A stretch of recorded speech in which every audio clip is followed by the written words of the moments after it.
Tempers flare in Panthers training camp. The starters make their preseason debut against the Buffalo Bills.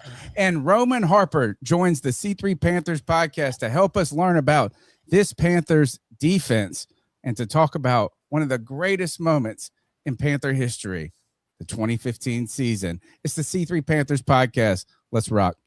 Tony Dunn, ain't nothing to it but to do it, brother. Let's roll. In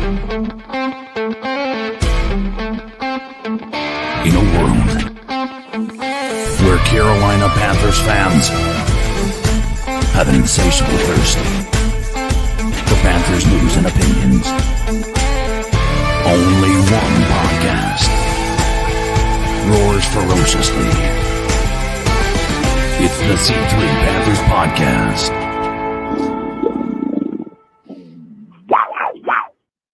It's Tuesday night, 9 p.m., and you're listening to the C3 Panthers podcast. We're not football experts, but we are expert football fans.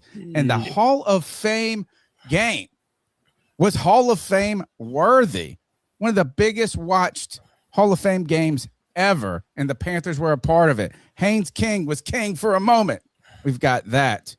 The Panthers starters are making their debut against the Buffalo Bills. What is this defense made of? Boy, do we have a show in store for you tonight. Roman Harper, from villain to hero, joining the Carolina Panthers podcast in about 12 to 15 minutes from now. My name's Tony Dunn. This is my wheelman, Cody Lack. How you doing, my buddy? Tony Dunn, Codizzle Allen, my boys. It is another Tuesday night, and we are going to do our favorite thing in the world, and that's talk Panther football, baby. We have so many really awesome things to talk about. We're going to recap that Hall of Fame game. Luke Kuechly being inducted into the Hall. Man, what a moment that was. But Tony Dunn, you know that we're always going to do this show right alongside the best damn Panther fans in all of YouTube. You know them and love them. Kristen Butler in the building. Brady Wise, our boy Drew Maddock. What's up, Drew? Harvey London. John B. Jenkins. Go Fish. Keep pounding Dave. Loud Pack Luke. Wes Justin. And VR, the hope dealer. Dealing out that hope as he's ought to do. Tony Dunn, more Panthers football is upon us. Ain't nothing to it but to do it, brother. Let's roll. Thanks for joining the longest running Panthers podcast out there. Be a part of the show by participating in the chat or calling into the cat calls at 252-228-5098. We'll get to your calls later in the show. Roman Harper joining us tonight. We're going to have a lot of fun. Boy, a lot of questions to be asked.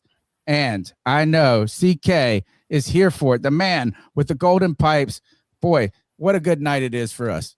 Man, it's a nice night and super thrilled and grateful to have Roman being willing to grace us with his presence to talk about not only current, but also the past seasons of Carolina Panthers history.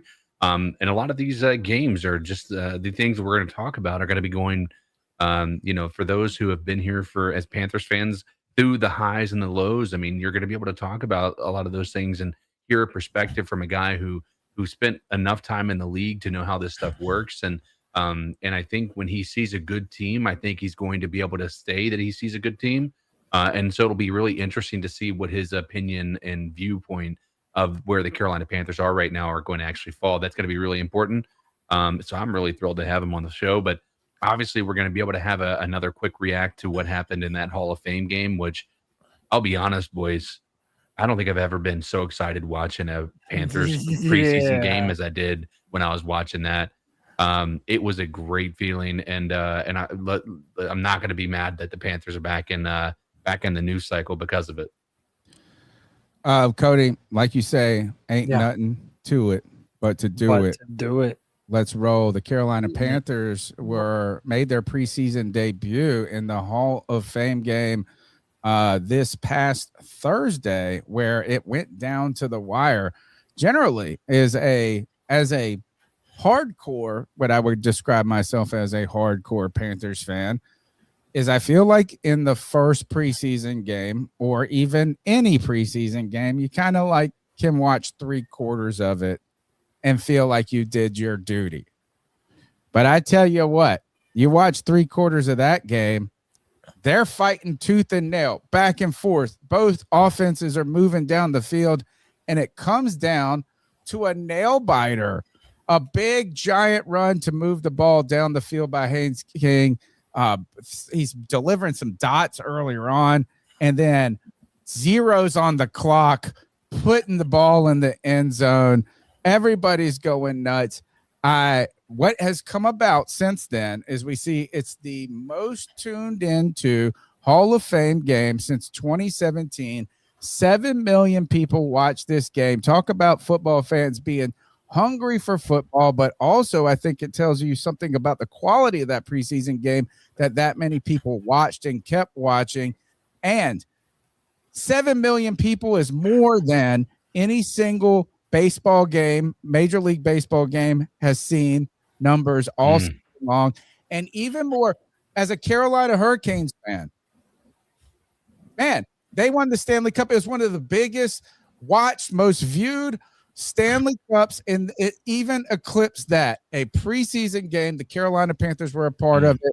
I know you were watching it live. How exciting was it? Man, let me tell you, I don't care what any baseball fan ever tells you, Tony. Maybe once upon a time, baseball was America's pastime, but we already know what it is now. It is football. It is still king. And let's be real, it was a primetime game. I mean, we were the only game on. We were the first real NFL action of the season. And, man, it was such a good time. And, Tony, look, there's so much that we could talk about, but there's only one thing I really want to talk about in relation to this game, and that's the boy. The Queen City has a king, and he goes. Yeah, there's some people right away that are saying he's the guy at number 2. CK, I don't want to fall too much into the trap of just excitement and joy of any new shiny toy.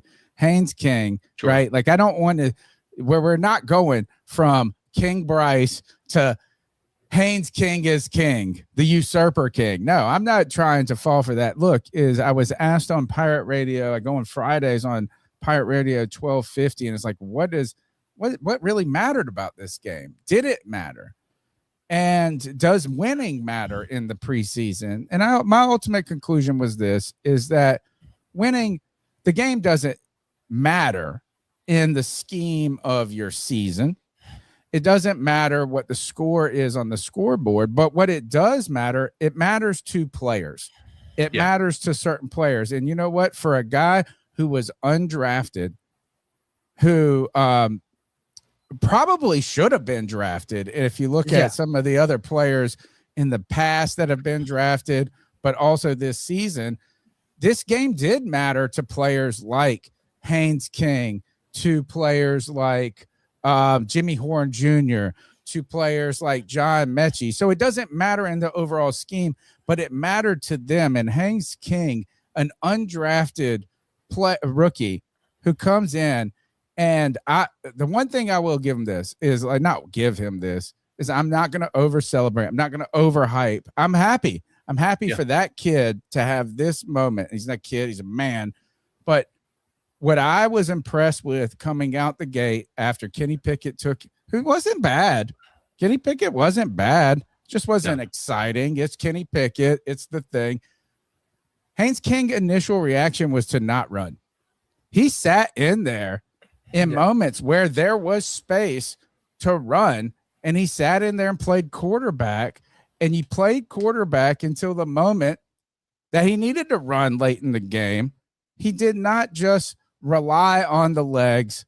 He actually tried to show what he could do, and he showed it pretty well, CK. Yeah, I mean, I think the entire game, Chris Collinsworth was just talking about how, and he was, you were expecting this guy to come out and just run the ball. That's all that you were thinking. Because I mean, that was his thing. He was what 4.5, like a 4.45 or something like that. Some crazy number. 4.4 basically. 4.46 and had 15 touchdowns his final season in college. I mean, just an incredible, resume coming into this situation. And so to be in that scenario, knowing that number one, I think most people agree that he was the odd man out. Right, he wasn't a surefire thing to be the starter on this team. So to have him do that in such an epic fashion, dude, I mean, it's hard not to be thrilled for this kid, man. He's done such a great job of keep in mind, and the same thing with Carson Beck, by the way. Carson Beck looked fantastic. Oh man, they were incredible. He was great. And so these guys coming in on short notice, not knowing anything about this team or this offense or anything along those lines, they're able to, in the first week of training camp, essentially, they're able to come out and look like they're firing on all cylinders on offense for the most part. I'm right there with a lot of people. I don't know outside of the concern about this injury, like, I don't know why you would even need to keep Pickett on the roster anymore. Because I mean, Pickett did not add anything to this team. That's too far. I'm with CK. I'm with CK. He has so much of a better upside, dude. This injury is a ploy. It's not a ploy. What they're going to do is put this guy on IR so you don't have to worry about this. You keep a roster spot open. You don't have to worry about the practice squad or any of this. You're not going to be using them at any of this time.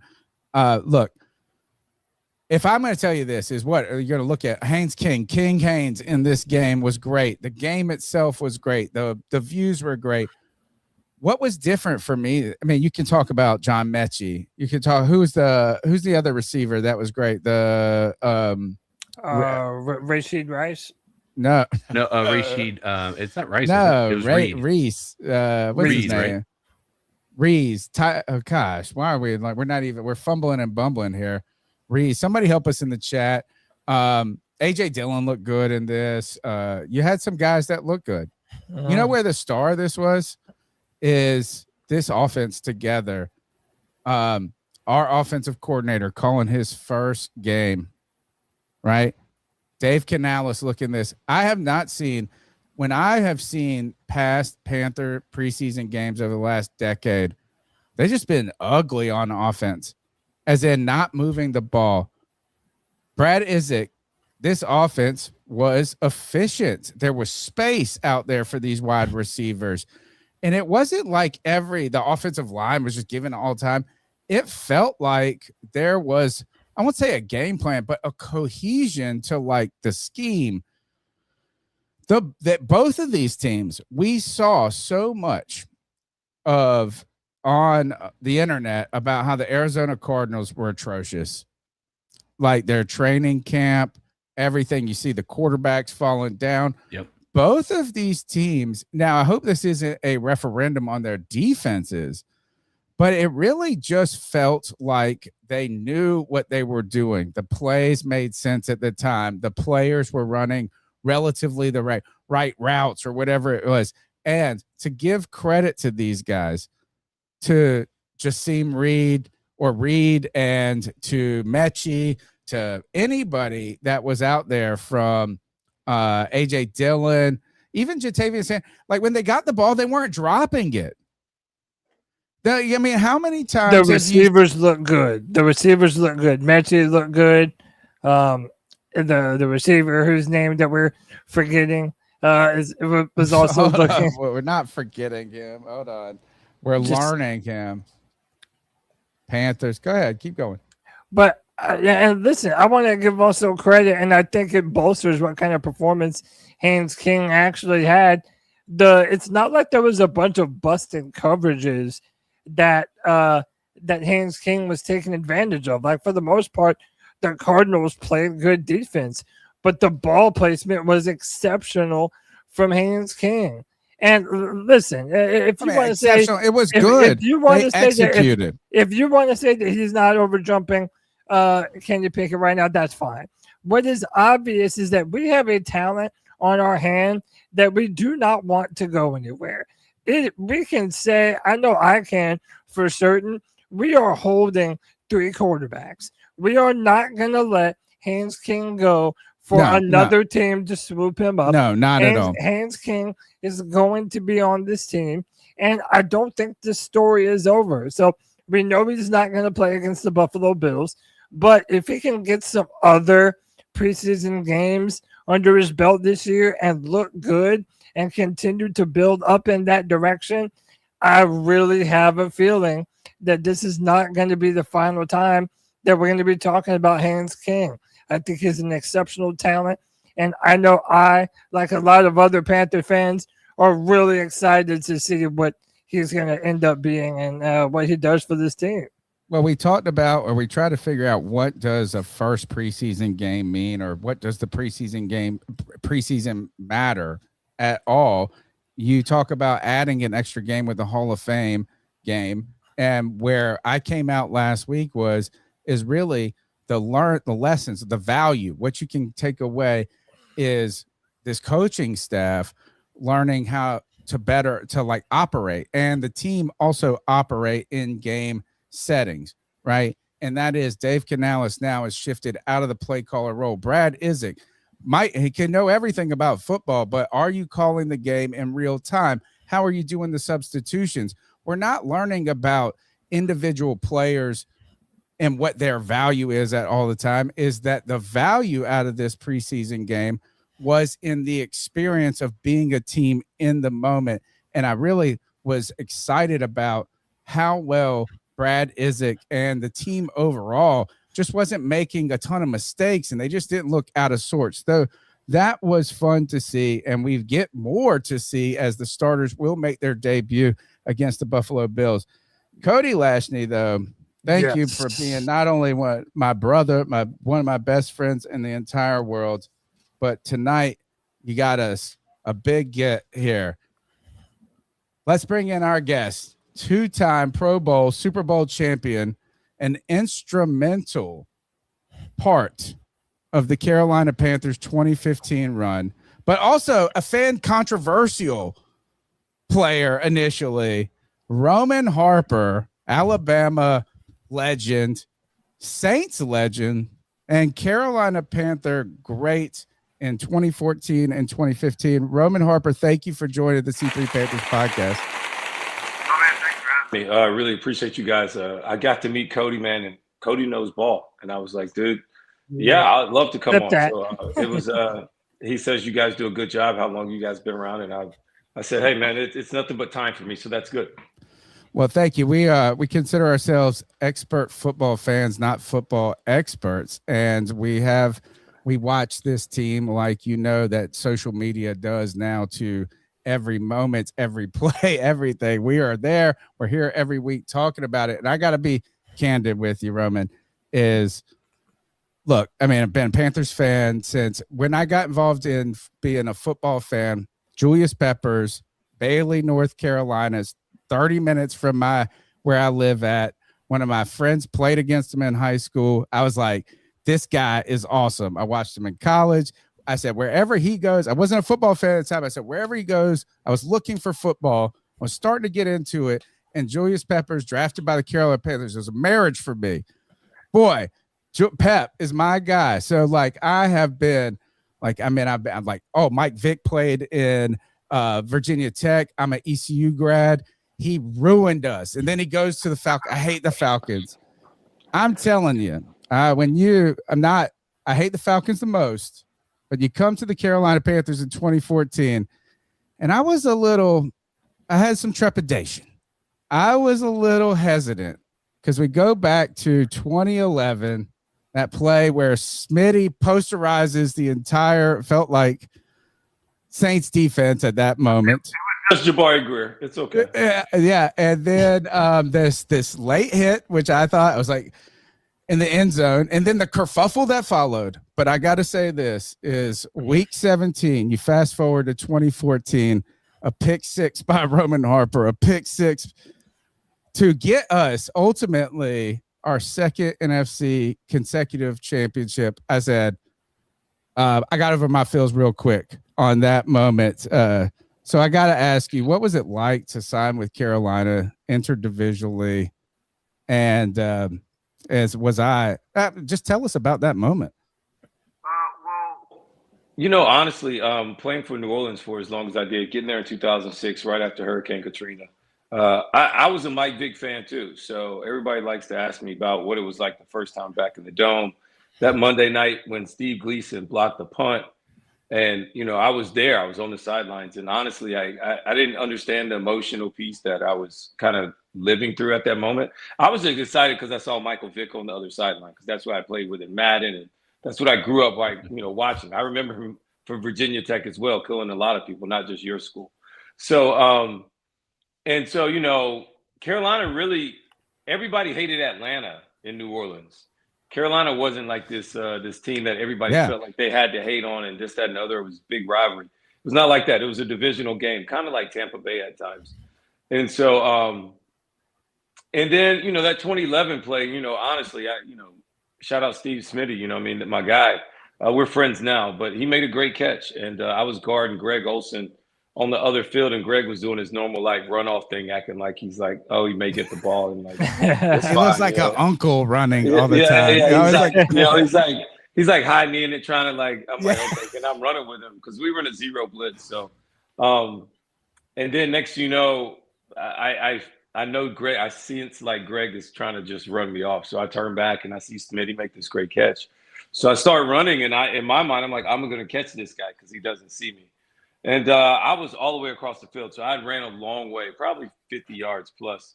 And I, especially when I saw him kind of like slowing up and kind of hot dogging a little bit, which I get it. You know what I mean? He made a good play, so I get it. Looking back on it, but in the moment, like I just ran a long ways, and so by the time I got close, he had already scored, and I was like, I didn't run over here for nothing, so I just hit him anyways, and just and the best part about that whole thing was not the melee afterwards, which. That's a whole nother deal because it wasn't even me. Like, I feel bad because my boy Malcolm kind of got aggressively jumped. And, like, the cameras don't pick up all that stuff. But so I hit Smitty. I think he's going to fight me because I know he's a hothead. So I stood there and, like, kind of braced, like, okay, I'm probably going to have to fight this guy. And he just looked at me and he just hit his head and then he just walked off. And I was like, well, as long as you know it was me, it's cool. So why didn't he fight Malcolm? So here we go. So this is what happens. So because the camera doesn't get this. So the ref throws a flag, and then the next two people in the end zone, because my defense was like nowhere to be found. Like they were like 40, 50 yards the other way. Like my boy Vilma tells me all the time, he's like, Roman, this was literally the worst time to pick a fight because none of us were down there. So it's like, what are you doing? I'm like, I don't know. I just hit him, F it. So Jordan Gross, and it was a guard, not Whitaker. And oh my gosh, she's another. It was Jordan Gross and one of you guys' offensive guards. He was a black dude. I forget his name. Anyways, they're Wharton. right there. Wharton. Yes, that's it. Yes. Great. So, he was pretty good, actually. Yeah. I agree. Most people would know him when I say who it is. So Jordan's on my left, Wharton's on the right. And the referee's in the middle, and he's like, trying to, make sure they don't jump me or nothing, keep me away. And I knew since the ref was there, they couldn't beat me up. So I swung and hit the one on the right, which is the Wharton guy. So I hit him. Boom, I hit him. And then by that time, the ref, because you can hit first, but you just can't hit second. So I hit that one. Then they try and get me. The ref's keeping them off me. Malcolm comes and tries to get Jordan Gross. By that time, Brandon LaFell is running back and like pushes Malcolm. So then when Malcolm goes down sideways, that's when Smitty all of a sudden jumps back in. And now that's when the camera zooms back over. I was getting held back. And then that's when everybody else came. So I didn't really see how bad it was on Malcolm. I did see like 4 people on him. So it was my fault. The best part, though, is honestly the next play. It was a field goal block. And that was before you could actually return it back for 2. Malcolm jumped in and blocked it and then got the ball and like spiked it and looked at their sideline. And we get to the sidelines and Sean Payton comes over to our bench and I'm sitting like right beside Malcolm. We're kind of standing up on the bench like I always do. And he's like, hey, you need to calm the F down. You're gonna almost gonna cost us a game because you're almost gonna cost us a penalty. right there. And he's looking at Malcolm, and he's like, "Are you talking to me?" That's what Malcolm said. And Sean's like, "Yeah, Malcolm. Yeah, Malcolm, I'm talking to you. You spiked that ball after you blocked the punt. That could have cost us 15 yards. He wasn't even talking to fight. No. He was like, you spiked that ball. That could have cost us 15 yards. And Malcolm was like, Roman just hit a guy 5 yards in the end zone. And you telling me to calm the F down right now? And he was like, yeah, I'm talking to you. I don't care about that. And it was like, okay. And Malcolm was so mad. He threw his helmet. I apologized. I was like, dude, that's on me, dog. I was like, my bad. But yeah, and the funny thing was like my coaches didn't care. And we won the game, which made it even better. Yeah, I mean, that's what matters. You know, Mike Shula came up to me after the game, my college coach, and was like, Roman, why did you do that? You're such a nice guy. I was like, Coach, I'm not trying to hear that bull crap right now from you. Like, I was just doing me. And then it comes full circle because after 2013, the Saints let me go. After 8 years, I come on my visit. Carolina's one of the first teams to call me because I knew I wasn't going to be like one of the first guys off because I was just coming off knee injury. I was 30 years old, going to be 30 plus. And so that's not what free agency is about at first. And then Carolina calls. I go meet Sean McDermott. Steve Wilkes was not there at the time.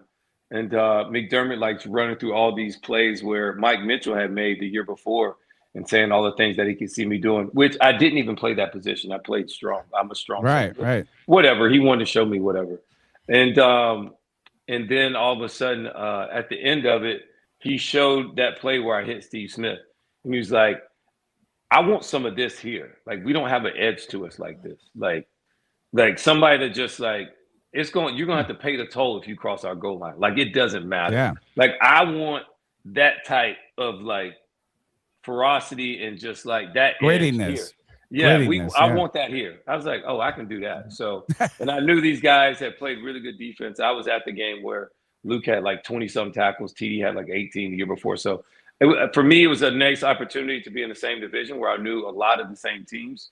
And so that was familiarity. It was close to home for me. It was still 6 hours from my parents' house back in Alabama. And so, and I was like, I would love to play on the defensive-minded team for a defensive head coach. It just checked a lot of boxes for me. So I was excited to be here. And Mike Shula's here at that point. Yeah, but I didn't come from Mike. That's not it. So that was not it. But, yeah. And then when I met Steve Wilkes, it was great. For fans, you know, because we get so emotional into this, is like I like the divisional system because it creates these rivalries and things. And then, you know, when we see players trading jerseys and signing it, we're like, we want you to hate each other, you know, hate like we do. Yes. So it's interesting to hear that. Cody, where do we go next here? Because the Panthers were in this Hall of Fame game, and we've been trying to learn what we can figure out, or what do these players go through and experience, and what can we learn as fans about like a defense from what we see in this. And the Panthers come out and have a pretty good game, but we want to talk some defense here with Roman Harper, and I think it's time to look at this DB room. I got you, man. Well, first off, Roman, again, I have to thank you, brother, for coming on. This is really cool. You know, I appreciate you, man. And then I also want to let you know that clip of you saying, I know ball, I will spread that around the internet from now until my final days. So thank you so much for that one too, man. But as a defensive player, I got to pick your brain a little bit, man. There's so many questions about this defensive backfield. And, you know, as a player, you've had to disguise coverages, take away half of the field. You've played at the highest level. And I feel like we have a lot of questions about this safety room specifically. We know that Trevinn Wallace is a dog. He plays like a linebacker at safety. But we also have some other guys that are on the up and up, and they're really looking to make a name for themselves. Lathan Ransom is a guy that we really liked. And then in the Hall of Fame game, which you were at, so we definitely want to pick your brain on that regard. But Zakee Wheatley, who we drafted this year, also looked really good. So what did you make of this current crop of not just safeties? I'll broaden it to just defensive backs in general. What did you make of what Carolina has right now, and what do you think they're capable of achieving this year? Well, you know, it's a community, right? Like coverage is not just guys in the back end. It's rush and coverage all working together hand in hand. So it's all complementary if you want to be a really good defense, because I can have a high paid corner and still suck stopping the pass, right? Like that happens all the time. And so, Mourning is I like his versatility. I think he is more of a box safety, and that's fine, but you still have to learn how to play good man-to-man coverage as well, especially if you're going to be playing a strong safety. You're going to be matched up on the tight end a little bit more. And so you have to have the ability to go and play man-to-man coverage in lower zones and be able to switch and do some other things within your linebacking core. And the communication has to be on point. Your safeties that you're talking about, Ransom and the other guys in the room. Ransom's a big hitter, but it's also like learning that when to take my shots and how good and effective can I be in space, because ultimately if you have Morg at one safety, somebody has to play the other one. And so you can't just have a whole bunch of really good, it's not Madden, right, where I just got a whole bunch of really good strong safeties and all of a sudden in the game you can just put them over there and they're going to perform the same. Well, that is not exactly the same in real life. So it's the same thing could be said about J.C. Horn. We got to see who everybody says, is he going to play nickel now?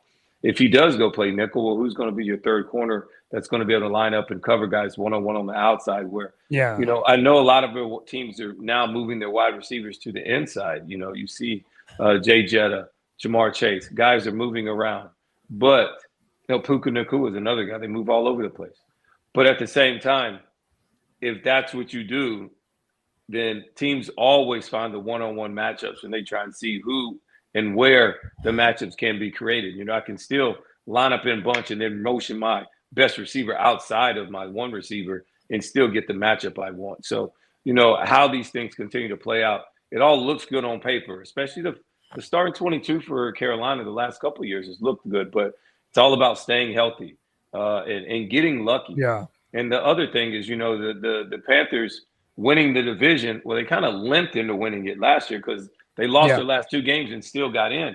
Well, that sounds great, and we get the T-shirt and everything on the Monday, but, I still get the hardest schedule. So when and where you play teams matters as well. And so it'll be interesting to see. This team has to stay healthy. I like the fact that all the things that you guys mentioned earlier with Dave Canales, now just trying to be a CEO, allowing the OC, who has a really good relationship with, to call the plays. I thought that part of the operation looked good in the Hall of Fame game. I don't want to give up 30-some points. Now, that part, you got to get, we got to get that. Yeah, we got to – come on now. All right? Yeah. So it's a lot of things you can get cleaned up. But, Hall of Fame game it's supposed to be fun. It looked like guys were having fun. And for me, I think that all bodes well. I appreciate those things. And Haynes King was kind of exactly what Haynes King was in college, kind of exciting, running around, making plays with his leg, good enough arm strength. And if you put things out there, he's been around a lot of ball where he's been in multiple systems. He knows how to operate an offense. And so it was really good for to overall first step if I was a Carolina Panthers fan. Now, I do have a follow-up real quick. So, Roman, I'm a big Clemson Tiger fan. That's my team. And we have a big, strong, athletic Clemson Tiger on this team in Isaiah Simmons. And he was a former top 10 pick in this league. He sort of bounced around. I feel like nobody really knew what to do with him early in his career. Is there a chance that Isaiah could carve out a real role on this team with all that athleticism? And what position do you imagine that being at? Is he more of a safety? Do you see him as more of a linebacker?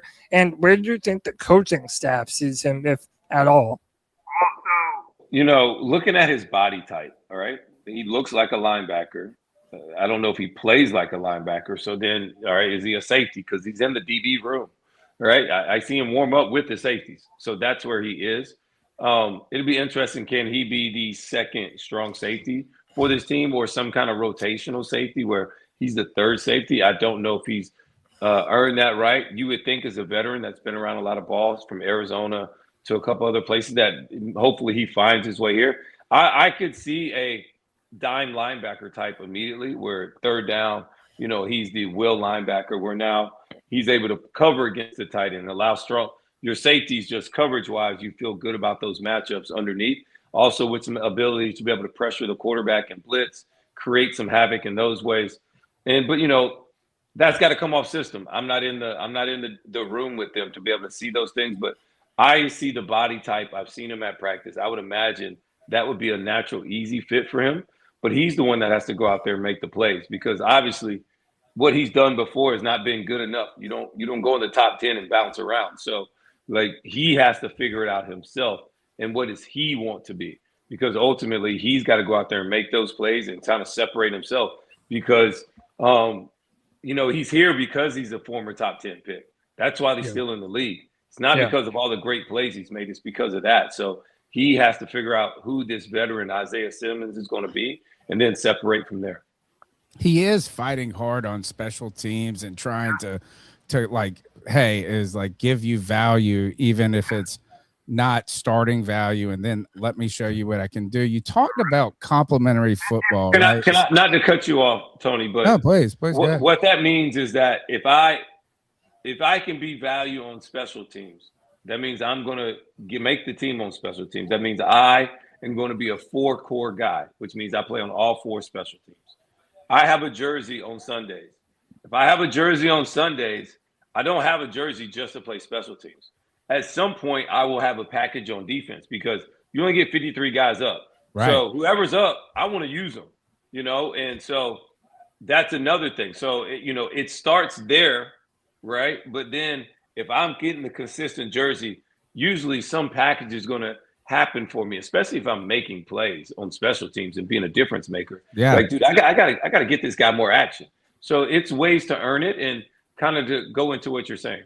Well, just that gives him the opportunity in those moments on defense to earn it in a way, right? Is because if you can't earn it on not earn it, but if you can't be on the field with the special teams component, you're not going to get the opportunity to earn it later on in different moments. But you talked about complimentary football, and this is so important. You said on paper, right? Like, we can talk about Madden and this, and this has been a problem for the Carolina Panthers. On paper, the starters have been okay. Like, you could see it work at times, but like, one thing happens, and it's this house of cards that follows afterwards. And it is the safety room, like, does it complement? Do you have the box guy?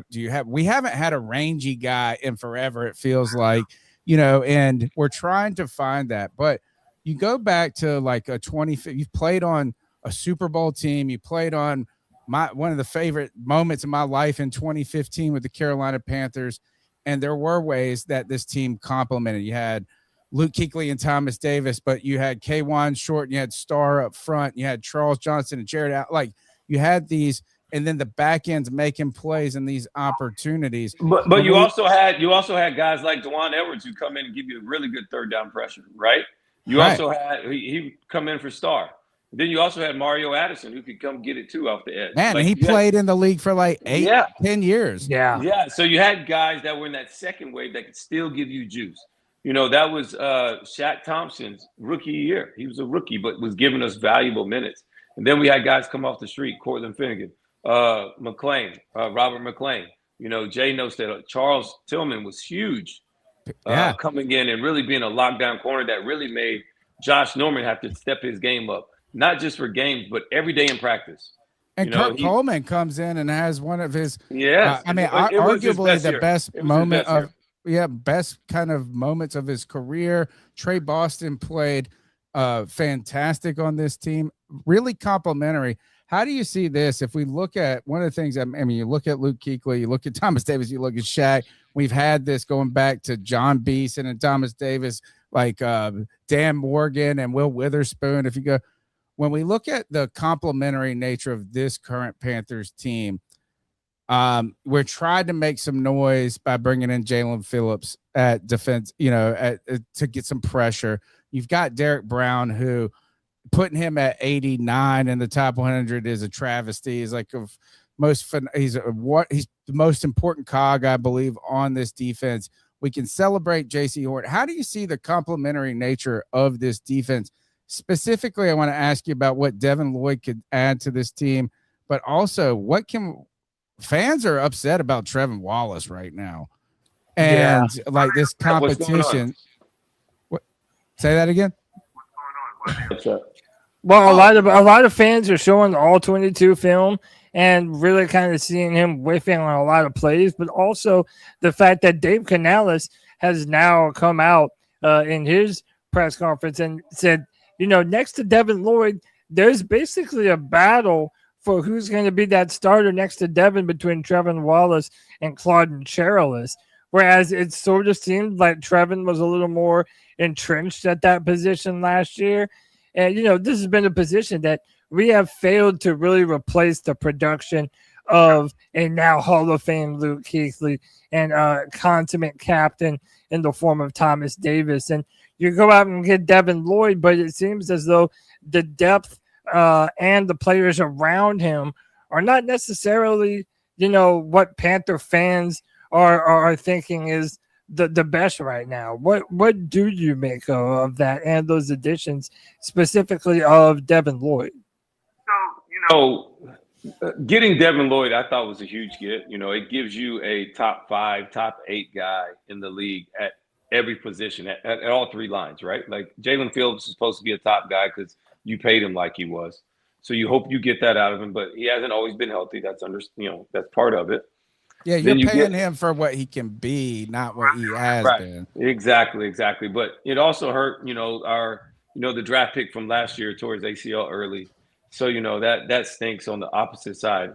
But, like I said, injuries are going to happen. So, but anyways, you got one up front, you got Phillips up front, then you got Lloyd in the middle. Trevinn Wallace, if you're not an all-pro, they're trying to find somebody to replace you every year. I'm always trying to upgrade. It was like me dating in college. Always on the look. Always. You got to be on the search for talent at all times. And so, Trevin was banged up. And if he's not showing that he's healthy enough and ready to be a full-time starter, look, everybody in that building understands there's pressure on them to win. Dave doesn't just get to go another 6 and whatever or 7 and 9. Like, that's not really good enough. And so everybody in that building understands it. Bryce Young understands it. It's a lot of pressure on a lot of different players that everybody wants to see play better. And you can't win the division no matter what you say and all of a sudden now start to regress. If you regress winning-wise, then somebody usually loses a job. You don't get to lose and regress and then still get to keep the same team. So that's what it's going to come down to. It's a lot of talking right now. And we can't speak for – Yeah. These guys got to go out there and prove it. It'll be interesting to see once that happens, once the real bullets start to fly. We can't speak for a player specifically and what they're going through, but you were a player, but also things have changed so much in the hyper coverage of football. I think about when I'm going back and I'm interviewing old players and I'm reading just 1 or 2 newspaper clippings a week to now we're watching every single thing. You mentioned that you're always trying to court something better, right? If you're a player today, do you think that pressure for not Trevinn Wallace, but somebody who is in this moment going through these things is that pressure coming more from the coaches and the reality of the situation, or is that this fan or media driven pressure? Where do you feel it more from, you think? For me, I got better when I stopped looking at Twitter. You just because you don't actually win by attacking back, right? The best way to do it is just to go out there and prove it. Don't listen to any of the outside noise. And so pressure's upon yourself, but pressure's also a privilege. You get to go play this game. And that's how you have to try and mentally treat it. And it's also still very early. Still just Hall of Fame week. This is just now. Yeah, this is what I think is these guys are looking at one single play in the preseason of this. I actually have pushed back. I've been doing this podcast for 14 years. Maybe when I first started, I would have looked at everything. We write draft guides and this. I hate the draft now. I don't care about the draft at all. I want you to just tell me what players we got. I'll learn about them after they're drafted. I don't want a million bazillion hours of mock drafts just like this. I get I don't know about Trevinn Wallace. I didn't even think the footage looked that bad, but people are like, it's terrible. And then you could say, well, if you're talking terrible about him, why aren't we talking about Princely Umamulan which I'm not bad. I'm not down on, but like, what, like, could we find one or two plays where he didn't do well in this game and all of a sudden? So I don't think it matters as much. I guess it's just like the momentum of stories does catch fire. But when you talk about real stories, as you were at Canton, you've played with 2 Hall of Fame inductees. You played with Luke Kuechly. You played with Drew Brees. Roman Harper, I was at the 2015 NFC Championship. I fought through an ice storm to get there. It somehow got warm and wasn't terrible when we got there. I'm from Eastern North Carolina. We're not used to like fighting through ice and stuff, but we got there. It was the greatest sporting event. I've got like 2 or 3 that are on my list, but it was my top. But you were at we heard Drew Brees talk not over and over, but repeatedly about how special being at the Superdome when it opened back up after Katrina in 2006. You were at the Superdome in 2006 and at the NFC Championship in 2015. It's not a comparison. I'm not asking you for a compare. How does it feel to be in those moments though? As like it just like on the, because I felt that stadium flexing like it was the greatest, and I can only imagine that the Superdome was even more at some point. How, like, just tell us about those moments in your life. I love the 2006 moment. Like, that's great. But, like, in all honesty, it was actually in 2009 going to the NFC Championship game at home, winning that game versus Minnesota on the last-second kick walk-off by Garrett Hartley as a kicker. Like, the emotions you get to all of a sudden win a Super Bowl at home. I mean, the crowd was so loud because, you know, I'm on defense, so the crowd's extremely loud when I'm out there. So, I mean, the Superdome is the loudest place I've ever played, especially for an indoor stadium. Just being in those moments on the field, like, yeah, I mean, it's deafening. But you learn how to communicate through those things. For Arizona, coming to Carolina, you know, I have these mixed bowl of emotions because, you know, I started the game, but then Luke hit me and actually, like, injured me. That game, so I didn't actually finish the game. And Trey played well coming in for me the rest of that game, and the team just blew him out. But that was not a shock to me. I knew we were going to beat them, like, because Carson Palmer is exactly who Carson Palmer is. You know, he's going to look pretty, he's going to win a Heisman, but he's going to throw you the ball like 2 or 3 times. Our biggest thing is we just got to catch it. And so we caught the ball. We were explosive on offense. And we were must-watch TV that year. You know, it was interesting. I saw those things kind of build up throughout that season. You know, in 2009, I was fortunate enough to be on a team that started out 13-0, and so we beat both New York teams back-to-back weeks in week 3 or 4. Then we went on a bye. And then around week 6 or 7, we went down to Miami, and we're down 20-something points and come back. The biggest comeback in Saints history. And we knew we were going to come back there at some point. Like, the Super Bowl was going to be there. That was the first time Drew was doing the, like, quarterback sneak over the top, which A.J. Klein should have stopped it one time. I told him to effing do it. I'm like, bro, he's about to do this. Just play the play. And he didn't do it. He didn't trust me. But it's fine. That was 2000. Former Panther.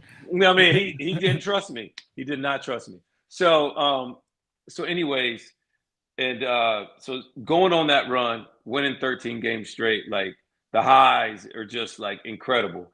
Being in that moment, it's like there's no better place to be. And then I never thought I would have the same type of success. And then 2015 hit, man, dude. When we went out to Seattle and won after losing to Seattle on the road last year in the playoffs, which we limped into the playoffs. We weren't a good team, but we won late and other teams faltered, and we got in, and Arizona was terrible, and we beat them. And then we lost to Seattle, and kind of a nail biter. Like, we played, but we just weren't good enough to win. And then we went out there again and we won in like week 4 or 5. I knew this team had a chance. I told Steve Wilkes when I got back on the bus that day, I said, this team's starting to believe, you know, kind of like the Matrix. It felt different. Like, once we did that, I knew it was something, because I had lost the last 2 or 3 games in Seattle. I was there for Beastquake. I was there, you know, for another time we were out there. And like in 2013, my last game with New Orleans, we lost the playoff game.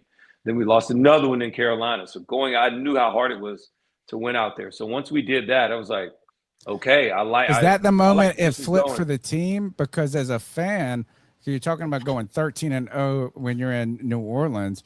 As a fan, I'm doing this podcast. It's like our second or third year. We didn't even know what we were in. It was like this roller coaster that was awesome. Like, it was like we didn't know how cool it was, but there was this like this line that was like the worst undefeated team that kept, and we were just, was there a moment, or I won't say a moment, but like, when did that shift? Because I don't even know. I think for me, when I realized this is freaking awesome, is like Thanksgiving. And I'm like, we're on Thanksgiving, and like, whoa, this is really like, I like, now I'm talking shit. Yeah, you should. Talk the shit. So here we go. So for me, all right, it was week 4, we beat Seattle. Then another one was, well, we came out against Philly. We had a good game against Philly. Maybe it was Philly late. That might have been late. Indianapolis Colts was a tough one. Oh, through the rain. Yeah. That was one. All right, I had a late tip that got picked. I could have picked it, but it was raining and slippery. I didn't trust my hand, so I just knocked it down and it tipped right to Luke. Interception, game over. And then the other one was Dallas. When we went on the road, somehow or another, we were undefeated and underdogs. It made no effing sense. So that's what it really just fired us up. We were ready to go about that one. And just like seeing all the young guys really grow, because in 2009, I was one of the young guys, right? I was year 4 for me. I was going into my contract year. Like, I'm ready trying to ball. I go to my first Pro Bowl that year. Like, so you got to have like some old guys mixed with some young guys. Darren Sharper was there. He was an older guy. We had some, Dave Thomas, tight end, older guy. We had Jeremy Shockey, older guy, really still playing at a high level. Like, we had these guys that were still playing at a high level that were veterans. Scott Fujita, Will Smith, Charles Grant. I can go down the line.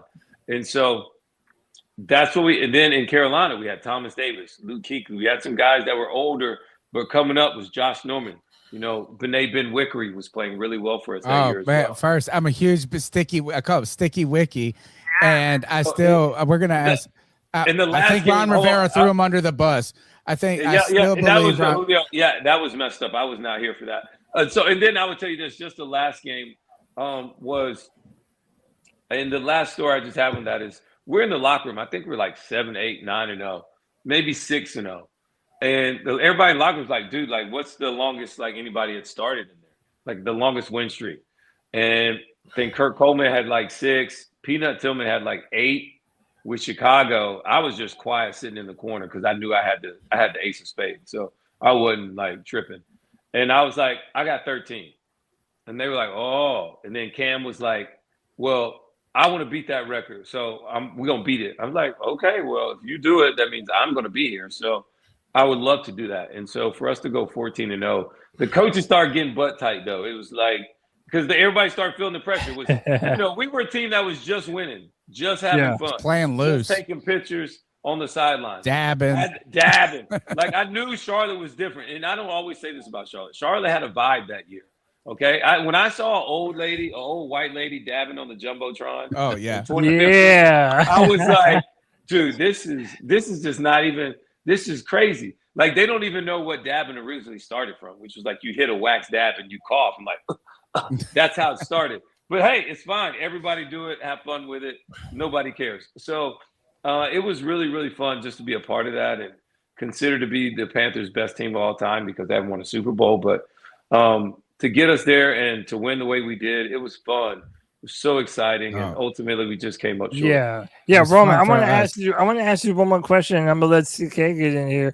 But about that 2015 team, I want to get conspiratorial for a moment. Put on our tinfoil hats, because there was a crazy event that actually happened the next year. But I wanted to pick your brain on this. So people might know Tiegate at this point. In 2016, and I know you spoke about this with Ron Rivera, Cam Newton. You guys are on the road in Seattle, and Cam Newton forgot to wear a tie, and he was benched for the first series of that game. And I heard you and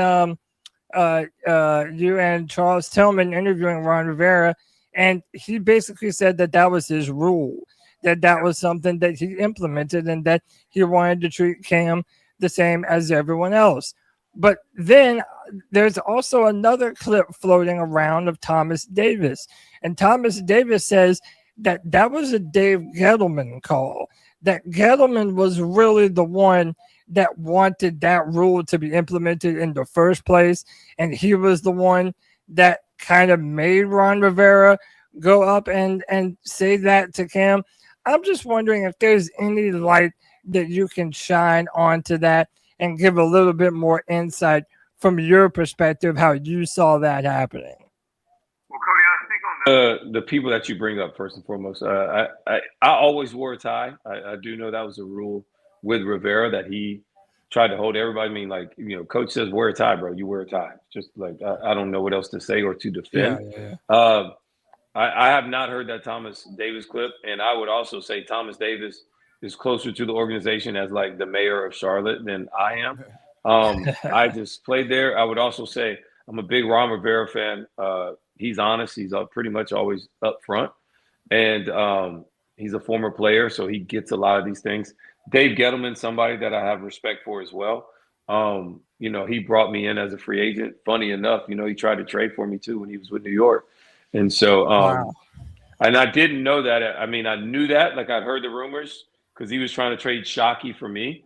But instead, the Saints said no. They gave him a second-round pick. So I guess it's pretty good value. So, yeah, that happened. And I'd heard that rumor, and I never really thought or asked how true it was until he got me in the office when I was about to sign. And he told me, he said, I've been trying to get you for years.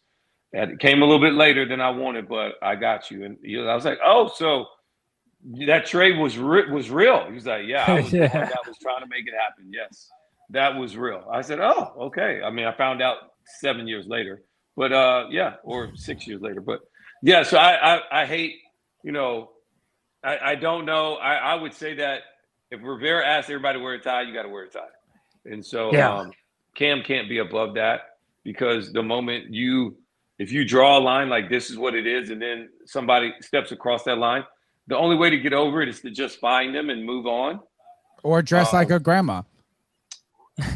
Like that's, by the way, I love Cam Newton so much. So I dress like a grandma. I dress like a grandma going to those games that, I am all about it. But that's how you defeat it. You put Derek Anderson in and you go, wait a second.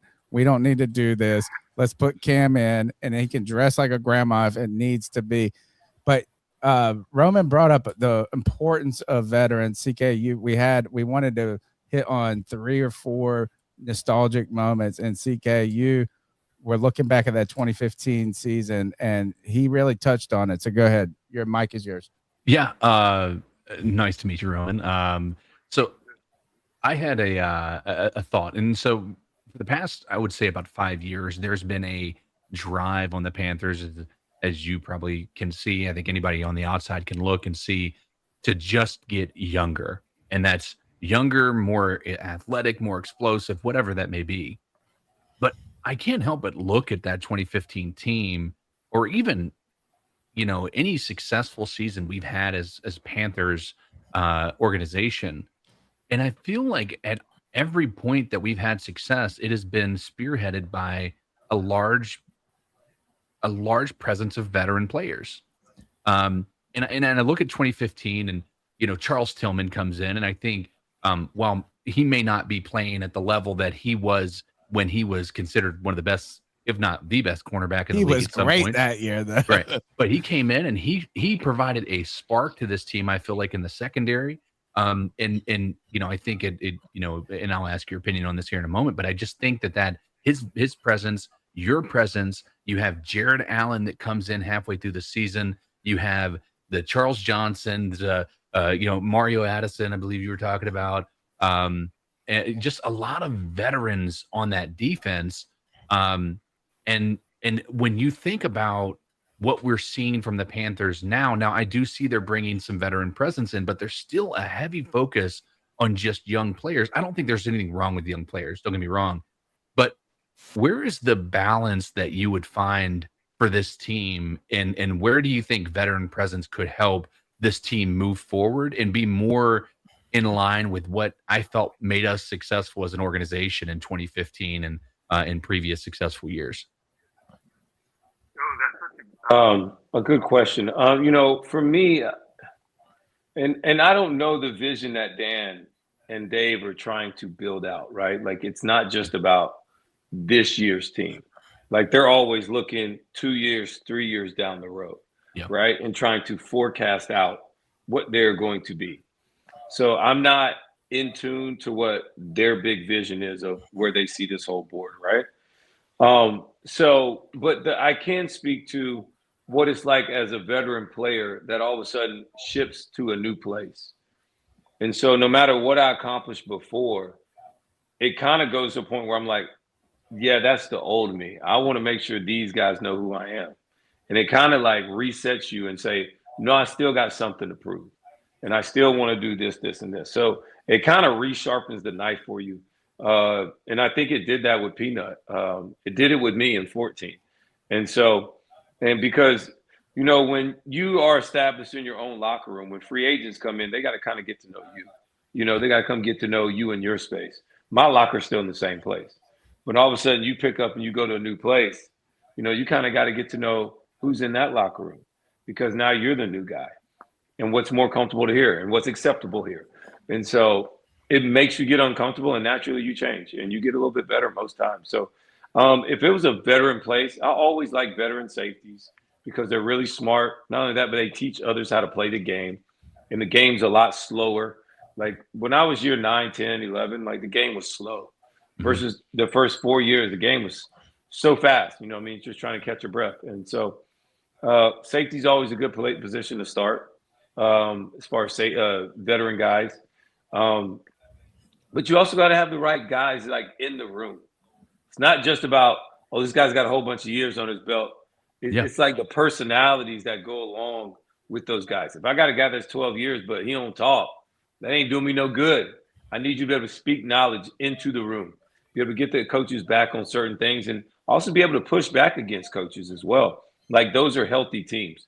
And I would always tell all my coaches, especially in Carolina, because I learned it in New Orleans, was that if a team's going to be worth a flip, all right, they got to have trust at all three levels, all right, from player to player, player to coach, and coach to coach. You got to have it. Everybody's got to be pulling in the same direction.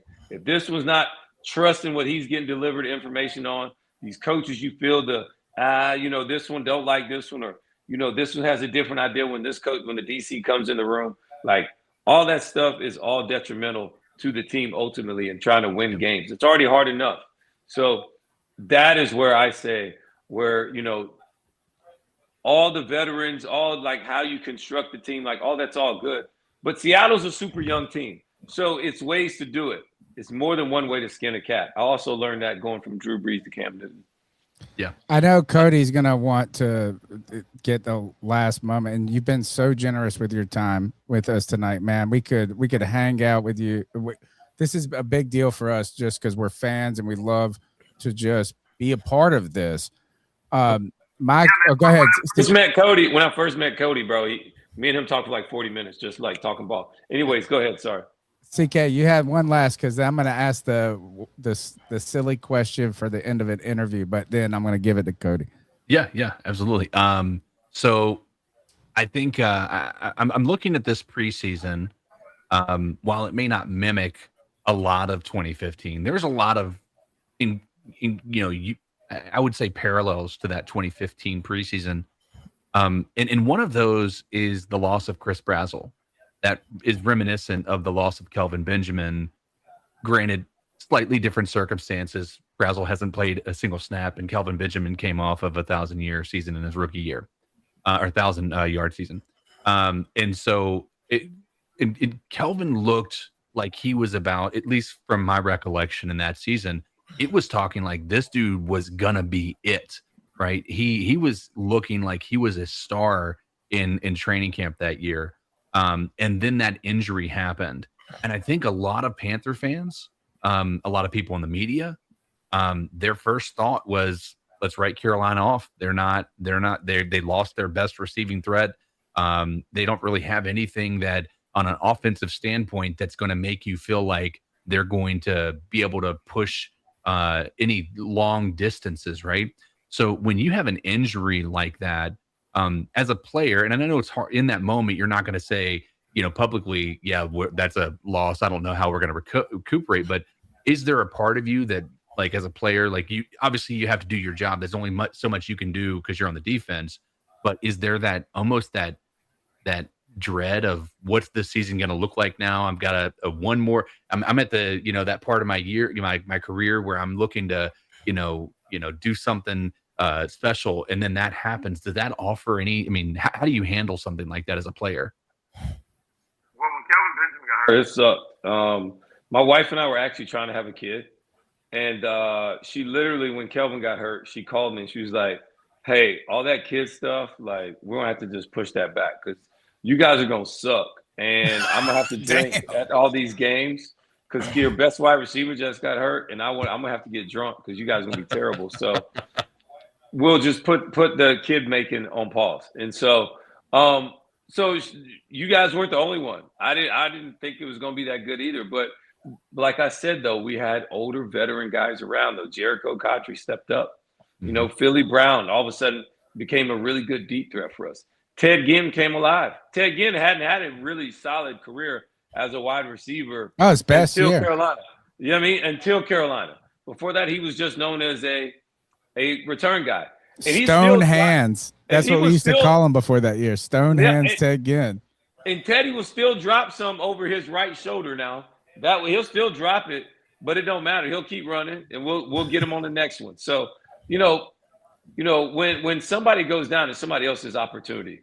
Right now, it looks like Mechie's opportunity. It looks like Jimmy Horn Jr.'s opportunity. Jimmy Horn Jr. has deep speed, though, right? So he gives you this element of speed that other guys probably don't have down the field 50-plus yards. But he's got to be consistent. He's got to catch the ball. I thought he had a good first step and start of last week. I like John Mechie as well, not just because he's an Alabama guy, Roll Tide, but I know him and Bryce have a good connection, and he's a guy that has been around the league a little bit. So it'll be interesting to see that wide receiver battle because, of course, you got Leggett already, and he's only reason he's still even really in the conversation is hopefully he's a first-round pick, so you're counting on him. Tetero, you got oh my gosh, Jalen Coker, who's really good, stepped up for him. And then you're going to have that who's going to be that fourth guy. You can't count on Brazel, who's going to be – that's red shirt year at this point, red shirt year. So who's going to be that fourth guy? Not only that, but they're going to have to play some special teams. Like somebody's going to have to get a little dirty for me too because I can't have 4 or 5 receivers up and none of them play special teams. That's not how it works. Cody, I want you to finish this out. But my question is, I've been on a few interview committees, right? And this is I teach history at a community college, and I tell my students about things like they should just expect in life. And like when you work at a place and you go through a formal interview process, they have the same stupid question at the end is, what's the question? Do you have a question for us? But my question to you, Roman, is, if there is one thing, like if you're a fan podcast like we are, right? Like, and we got you for a moment. We had somebody in the chat say, was it a catch with Jericho Kuechly? What is the question we need to be asking you? Like, what is the story that you, I won't say don't want to tell that we haven't teased out of you? Give me something that I should have asked you. I don't know. It just depends on which direction. I don't really know if I have something that I would just like share out or whatever. Look, man, I had so much It doesn't have fun. to be a sensational one, but did Jericho Kuechly catch it? Did you have a dinner with Ron Rivera? Was Cameron Artist paying good? That's what I want to know. I'm a big Cameron Artist Payne fan. I don't know why he didn't get he had some good preseason games, bro. He did. Man, look, I have so many quarterback memories from – Sean Payton would bring in a quarterback to replace Drew or be the backup, right? I saw that shit for 12 years, right? And like you just fall in love with some guys that are preseason warriors. Cap was one, and he couldn't stay healthy when the regular season hit. I don't know if there is one that I would say that like, the Panthers podcast that you guys are missing. I guess it would be, should they have kept the grass? I think Carolina had the best grass in maybe in the NFL at one point in time. Yeah. So, it's going to be interesting to see because that's becoming a new thing right now for the players. Any kind of pushback for any kind of 18th game or anything like that, the artificial turf may have to go. So it's on the players' minds. And that whole report card thing that the owners are now kind of blocking, but to the public is really good information too, man. I get to interview other guys around the league. It's amazing to hear the stories. And anytime you can get an intimate story of like you would not hear outside of anything else, man, it's always the best. For me, I would think I had some of the best times in that locker room from the little Segway race we do in the locker room. That happened. To also 315 Fridays. That was a personal thing for me. So I started doing 315 Fridays. I like to lift my heaviest day on Friday. Flex. Is this Flex Friday? Yes, for me. I called it 315 Friday. I used to get swole. So it's mostly just all upper body. I do my lower body earlier in the week. And then Friday, I want to be on freaking swole because Saturday, I'm still going to have a little blood in there. And Sunday, it's like ready to go. And so my big thing was, everybody said you can't arm tackle, but they ain't seen me yet. You know what I mean? Like that's my mentality.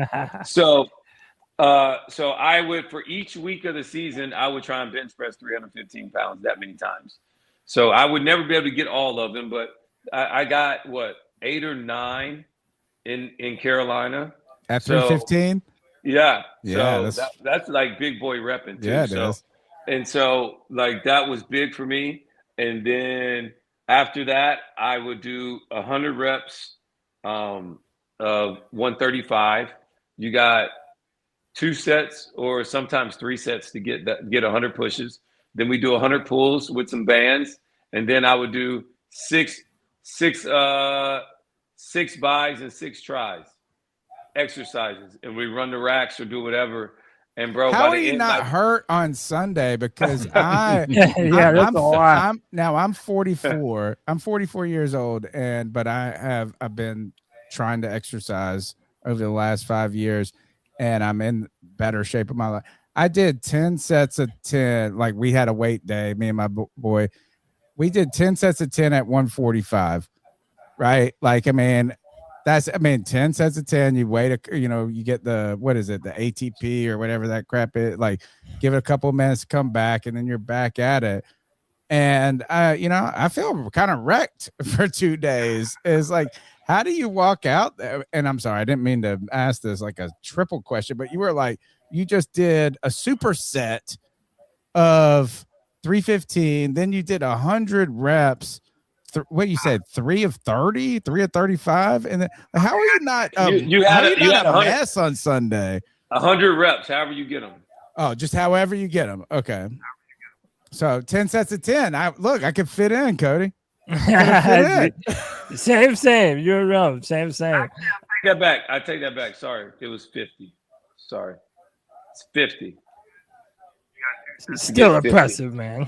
So you got 2 sets to get 50, and then from there, you try and get 35, get close to 40. Then you only got 9, and your arms are fucking done. And then from there, you do some pulls to kind of offset because you don't want everything going forward. And then from there, we run the arms, buys and tries, bro. And the only rule I had was no sleeves. Like you can't wear sleeves in the weight room. And Big House, he respected me, and he let me have the weight room on Fridays, and that was like my rule. I was the one that was always big lifting on Fridays. Other guys, and then I collected a group. I got some young guys. I got Lou Young. I got Dean Marlowe in there. I got Colin Jones, Kareem Jones, my boy. I got, who else was in there? J-No came in there a little bit, but he couldn't do the bench. AJ Klein. We had a lot of dudes in there getting after it. Like it was like 12 deep, and we would throw up a lot of weight, bro. We would get at Friday was a big day. And I think those are bonds and stuff right there that you make in times that like, man, like it was fun. Well, Roman, man, we appreciate you so much for your time. This has been incredible. This is going to be my final question for you tonight. And, So as you alluded to, you and I spoke in person, and it was incredible, man. I just love talking ball with you.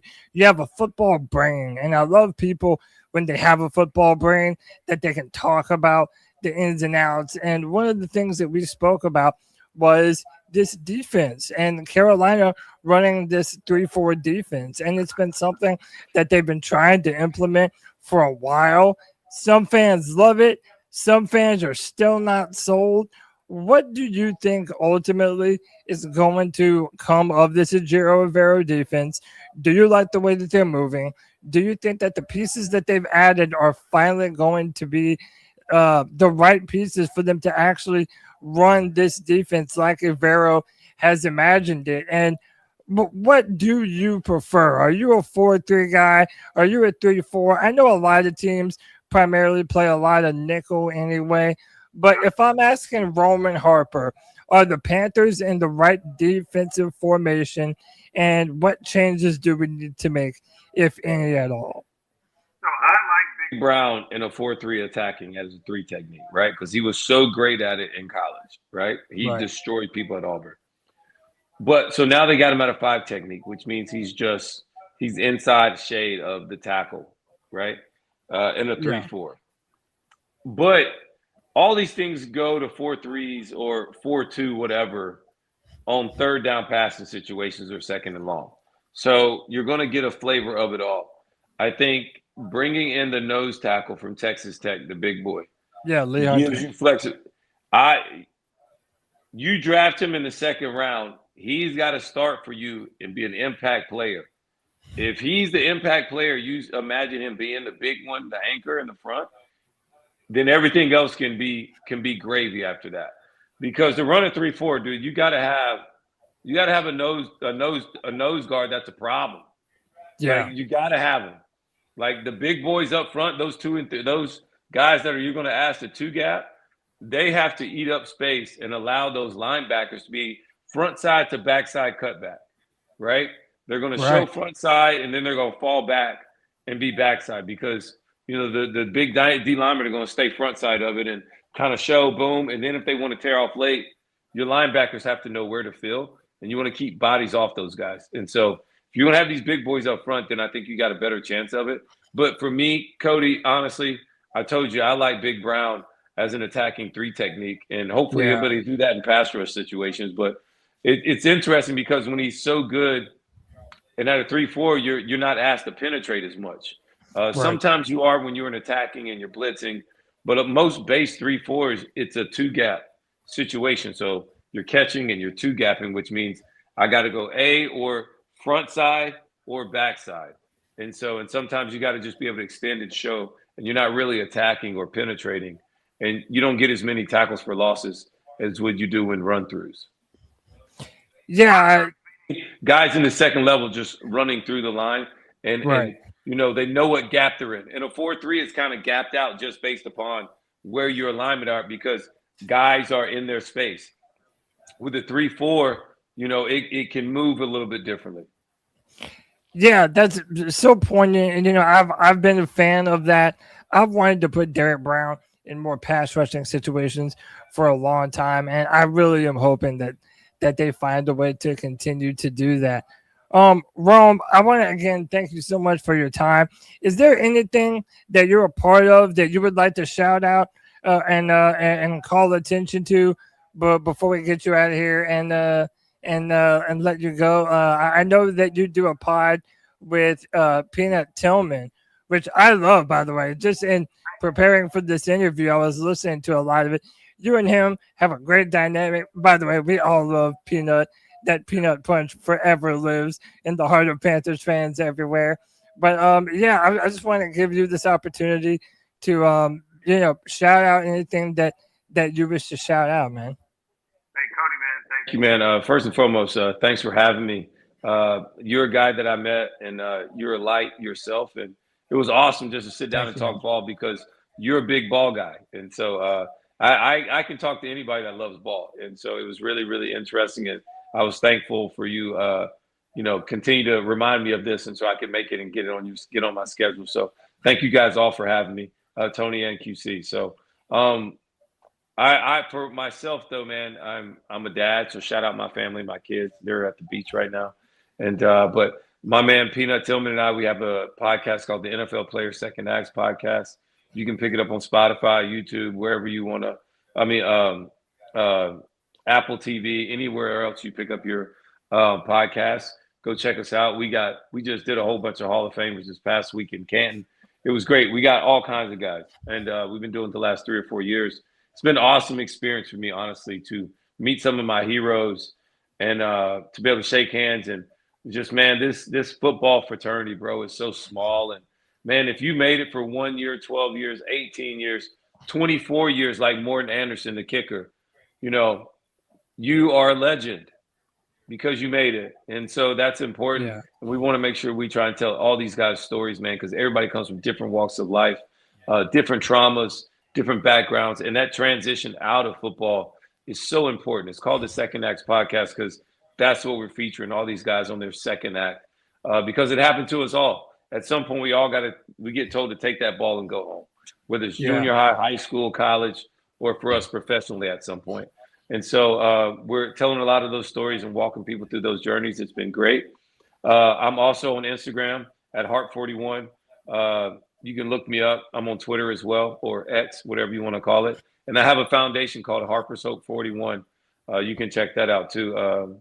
Harper'sHope41.org. So, yeah, man, I'm pretty busy just with the kids. I got 4 of them, 2 girls, 2 boys, beautiful wife. That's beautiful. So, yeah, man, life's good, man. I'm blessed, honestly. That's awesome, man. Again, thank you so much for TV. Anybody doesn't know, I work on SEC Network, ESPN. I work for the Mouse. So, I'm part of that. And I do a show called SEC Nation on Saturdays from 9 to 12 Eastern. We go to the biggest and best games throughout the SEC. It's like College Game Day before the SEC. And then I also host a show with Cole Kuechly, my co-host, on SEC Network Monday nights at 7 p.m. Eastern at before Monday Night Football kicks off. And it's called, Read and React. And we literally are recapping everything from the weekend before that was, and we're also forecasting for what the weekend that will be coming up in the SEC. It's awesome. So, by the way, Tony's internet dropped out. That's why he's no longer on the show. His internet died on him. It happens. It happens, man. He did want me to ask. We've talked a little bit. Do Alabama players, when the NFL, when they're doing the top 100, do they make it a point to vote for other Alabama players? Is that a thing? Is the brotherhood that strong? Roll Tide to just, hey, if they went to Alabama, we're voting them in. Cody and Tony, I would hope damn sure they did. All right. Yes. But I hate to tell you this, though. I never voted on that top 100. I have no idea who votes. They say it's the players. I never voted. So I can't speak on it. Okay. Awesome. Roman, thank you so much. Cody, for asking that. That should be your tinfoil hat thing. That's mine. Yeah, that's mine. My son is a crazy Georgia fan. His grandparents went there, and he's like, "Oh, they went to Alabama. They went to this," and I said, "Dang, maybe that's the deciding factor." And now I feel like it might be swaying to another team or something. Man, no, man, you never know. I won't deny it. How about that? Hey, birds of a feather flock together, right? Yes, sir. Roman, again, appreciate you so much. We look forward to maybe doing this again at some point in the future, maybe as the season grows a little bit longer in the tooth. Thank you so much for being here. And C3 Nation, Roman Harper. We appreciate you, Roman. Thank you so much, man. Have a good night. Have a good one. Thank you so much, Roman. Oh, man. Of course, at every moment when things are getting good, my computer restarts. I had to restart my whole computer. Cody, I got one thing, though, and I didn't get, of course, we can't ask him everything, right? Yeah. It was good. He gave us over an hour. He did not talk about it was not a catch. No. But he doesn't even have to say that because we already know that it was a catch. So. But that wasn't on his mind. But I have homework for you because you are the connect on this. I just feel like sometimes players need to see how much fans are fans of certain players. I want him to hear the Jason Avant song. Because I think he was on 2014, I think was when Jason Avant. Do you remember the guy that did the Jason Avant? I want to catch the ball a lot. So, like, I feel like you just say, Roman, do you know that people out here on the streets make music about y'all? About have you heard the Jason Avant song? I don't think, man. It's like I know that he said Cameron Artis Payne was a preseason warrior. That's what he described him as. I thought. Well, and now that we know Rome, we have that connect. There's definitely a future where we can get Trey Boston on here and talk a little bit about some Panther football, maybe even Peanut. But dude, Roman's so awesome. Like I told you guys, I work with the Friends Foundation. That's how I got to meet Roman Harper, a good friend of mine. Is very good friends with Roman, and that's how we were introduced. And he's just awesome, man. He's really awesome. We love Roman. He was such a big part of that 2015 team. So it was really cool and really special to be able to interview him. Tony, you and CK had great questions.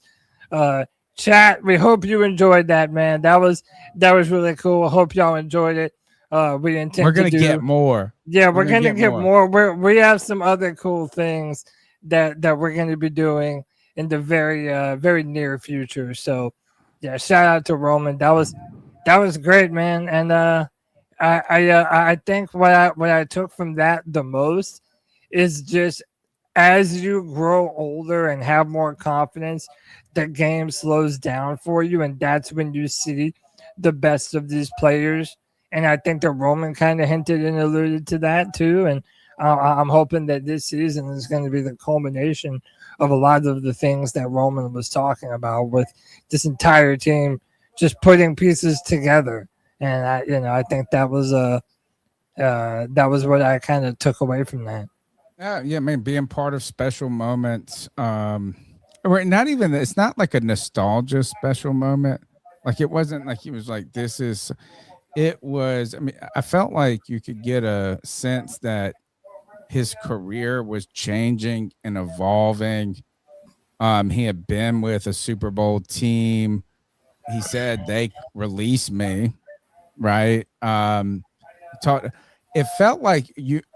I won't say it felt like you got a perspective of he's looking at it not me. He is looking at it game to game, week to week, play to play, rep to rep, and things like this.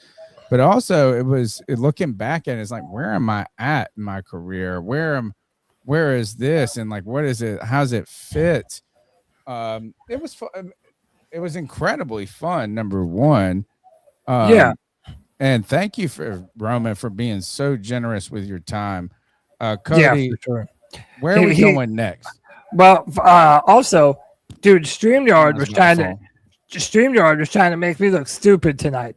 Because anytime I clicked on another comment or went to look at the private chat, switching back and forth, dude, it was hey, that was not me, man. Every time I would click on anything else in the StreamYard, it would change the camera view. I don't know. That was kind of crazy. But look, we got interview Joe Webb. Like, this is actually what I want. I want Cameron Artis Payne. I have been a Ben Wickery early on, Sticky Wiki, like back in the day. Like, I want Trey, but I would love to get and not an inside view. I didn't want when I asked him, like, what's the question I didn't ask you? I didn't want some like, oh, here's something that's gonna splash and make it. It's just like, what's something cool that I didn't think about because I wasn't there, or I'm not a pro, or not something that was controversial in a sense. But just like, what are we actually just missing as being fans? Just like, did he catch the ball? Is it something? I mean, we should have asked, did Cam jump on? Like, no, we should. I mean, we'll ask these questions in the future. Well, hey, let's just say we might have another opportunity to ask him some more questions in the near future. We need Joe Webb. Yeah, we won't show our hand on that one, but hey, C3 got some irons in the fire, boys. We got some cool shit right around the corner. And yeah, no, it's gonna be fun. Tony, you want to jump into the show? Yeah, I want. Let's figure that. We've kind of covered a good bit. Well, you want to take some calls? No, let's do one topic, and then we'll take calls. All right. But no, we talked about it in the show with Devin Lloyd making the top 100. He ranks number 27. So hey, he may not have made that ranking while he was with the Panthers, but he is a Panther, and we're counting this man as our own. And again, this is sort of another discussion about Trevinn Wallace and the linebacking core, but how important is Devin Lloyd to this team right now at this moment? I'm going to let you guys talk and just cover me for a second. CK, I'm very, I like Devin Lloyd, right? I actually like him. I won't say more as a person, but we've heard him speak. We've seen his role in the team. I don't know how much that pick six against whatever it was. He's in Jacksonville, and it was a pick six against Mahomes that went nuts on the internet. I don't know. When I looked at the tape, hey, upgrade. Yeah. But to me, the upgrade was, I won't say upgrade, but is the addition of leadership, the qualities. What Roman Harper was talking about is not just about having a vet. It's the type of vets, the way he speaks. And I'm not talking about he's just well-spoken, but it's the confidence, it's the presence, it's the commitment. It's all of these things. That's where I've been most excited about him. But I saw this today and I thought, and this is going to sound like a knock to him, but 27 and not him being 27. I just go back and go Derek Brown. No. 80 fucking 9 or whatever. I just went back to that. I don't want Devin Lloyd to be lower on the list, but I thought this is insane. Not insane, but I thought it was about optics. And again, I'm pleased, Devin, if you're listening. He's not listening, but I'm not talking down about the position is more optic, right? Is if you're a corner, if you're a linebacker, if you're a quarterback. I just felt like I just went immediately. Derek Brown needs to be higher on the list. Yeah, I mean, I think that is. I don't even know that that's controversial. I think that anybody who's looking at that list, and I think you could probably pick out a significant number of those people ahead of him and say Derek Brown should be ahead of him. And I'm not even saying that it means that Derek Brown should be ahead of Devin Lloyd, but they should at least be within the same range. No, we don't have to tear one down. I don't need Devin Lloyd to be lower on the list. Right. We don't have to crab in a bucket it, but I just thought, again, it goes back to is these poor guys that are playing running back, guard, linebacker, safety. They just don't get, just look at the money, follow the money.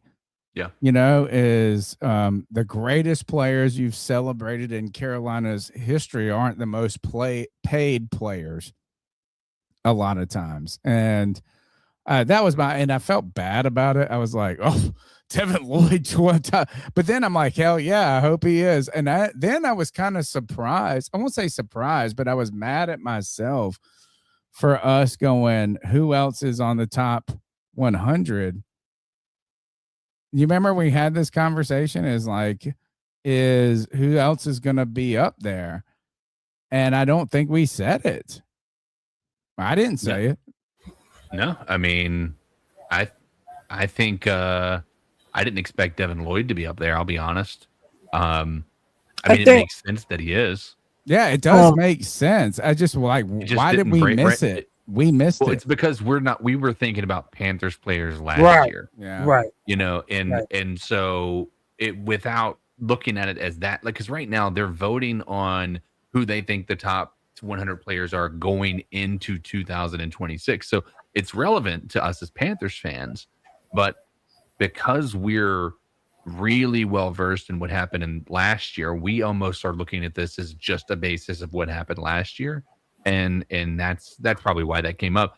I think I'm still shocked. I mean, that Mike Jack didn't make it on this list of the top 100, assuming that somebody they didn't decide to put him up here in the top 20 or something crazy, which we all know is not the case. Dude, CK, do you know PFF had Mike Jack rated as their 28th overall starting corner? PFF is such a joke for that. I know, dude. It's so disrespectful. I don't. But again, I always say this: that is the low. best. That is the best Panthers are slept-on Panthers. I love the Panthers that are not getting enough credit, that are not getting enough due. And I feel like a lot of our guys have a reason to feel disrespected for a lot of reasons. That's that bulletin board material. Yeah. And I hope they carry that with them into this season for sure. I know this is going to be a unpopular. I'm a big Mike Jackson fan too. Like, I mean, I've been stumping for this guy since day one. I think it sound rude. It's the same way I feel about Coker. Is like they're going to be a good 2. Yeah. A very good 2. But you don't necessarily go out and build your team around them. Right. And that sounds like an insult. It really truly does. And I'm sorry, Mike. I don't mean that you're not. I think you're way higher than 28. But I think you are. Look, what the fuck do I know? I don't play football. I just watch it. But I think he's like, I mean, I want him on my team, but I don't want to sacrifice the entire team at the behest of a number 2. Well, remember, we were talking about whether or not we should pay him because he's a free agent after this year, and he's been really good for us. And if he has another big-time year this year, he could play his way out of Carolina. He's already talking about it. Yeah. I mean, and not that, and that good for him. I hope he does. I feel like Josh Norman was like this. Yeah. But he was the number 1, though. He was a much more probably bigger profile player. Mike Jackson's a silent killer. You know, he's not a big talker. He's not a big, Norman was very the same, though. Maybe not in personality, though. Like, I mean, he went out there and made plays and did shit that was great and deserved to be on the field, deserved to be paid, this and that. But is like, are we going to talk about him in the same light of a guy that you build it? Like, who's the guy that went from the Jets to the Patriots to Tampa Bay? Like, I mean, they're not Hall of Famers in a sense. I think Trey Boston is a good example of this, and I'm not trying to I think Trey Boston is a very, very good player and he's really better when he's on a better team. Yeah. And Roman talked about this a little bit is it doesn't matter like how good you are, is if the other guys aren't good, doesn't matter. I think Mike Jackson is a great player and we need to keep him on a good team together. But the problem is when you got to put up the bucks, where do you put it at? Are you going to give him J.C. Horn money? That's a great question. I think the answer is no. But I also think that also is a referendum on giving J.C. Horn money. Yeah, but you have to pay the corners. You have to pay him. I mean, when you have corners of that talent level, he's been just as good though. I'd still rather have J.C. Horn than Mike Jackson. See, and again, that's the thing. That's the thing, and I don't. One of them has it. a higher talent level. How about this? Instead of doing the either or, pitting them against each other, right now, I legit think that you can make a case that the Panthers have one of, if not the best corner tandem in the NFL between Mike Jack and J.C. Horn. Well, I won't go that far. I just would say they have a good. Can you name 5 better? I don't know. I mean, look, you're putting. I'm not saying like I don't want to what is it? Quantitate that. I just know is that both they're good players. Yeah, together. For sure. But I'm not going to say either that I don't think J.C. Horn has done more than Mike Jack. I don't think that he should get paid. I'm not saying that. I mean, he's been drafted higher. He got paid. I don't think they made a poor decision, but I don't think in the reality of life, he's actually done that much more. I mean, I saw a tweet, CK, just coming up that was last year, J.C. Horn's tape was the best in the league. And then I was thinking, man, CK told me it wasn't.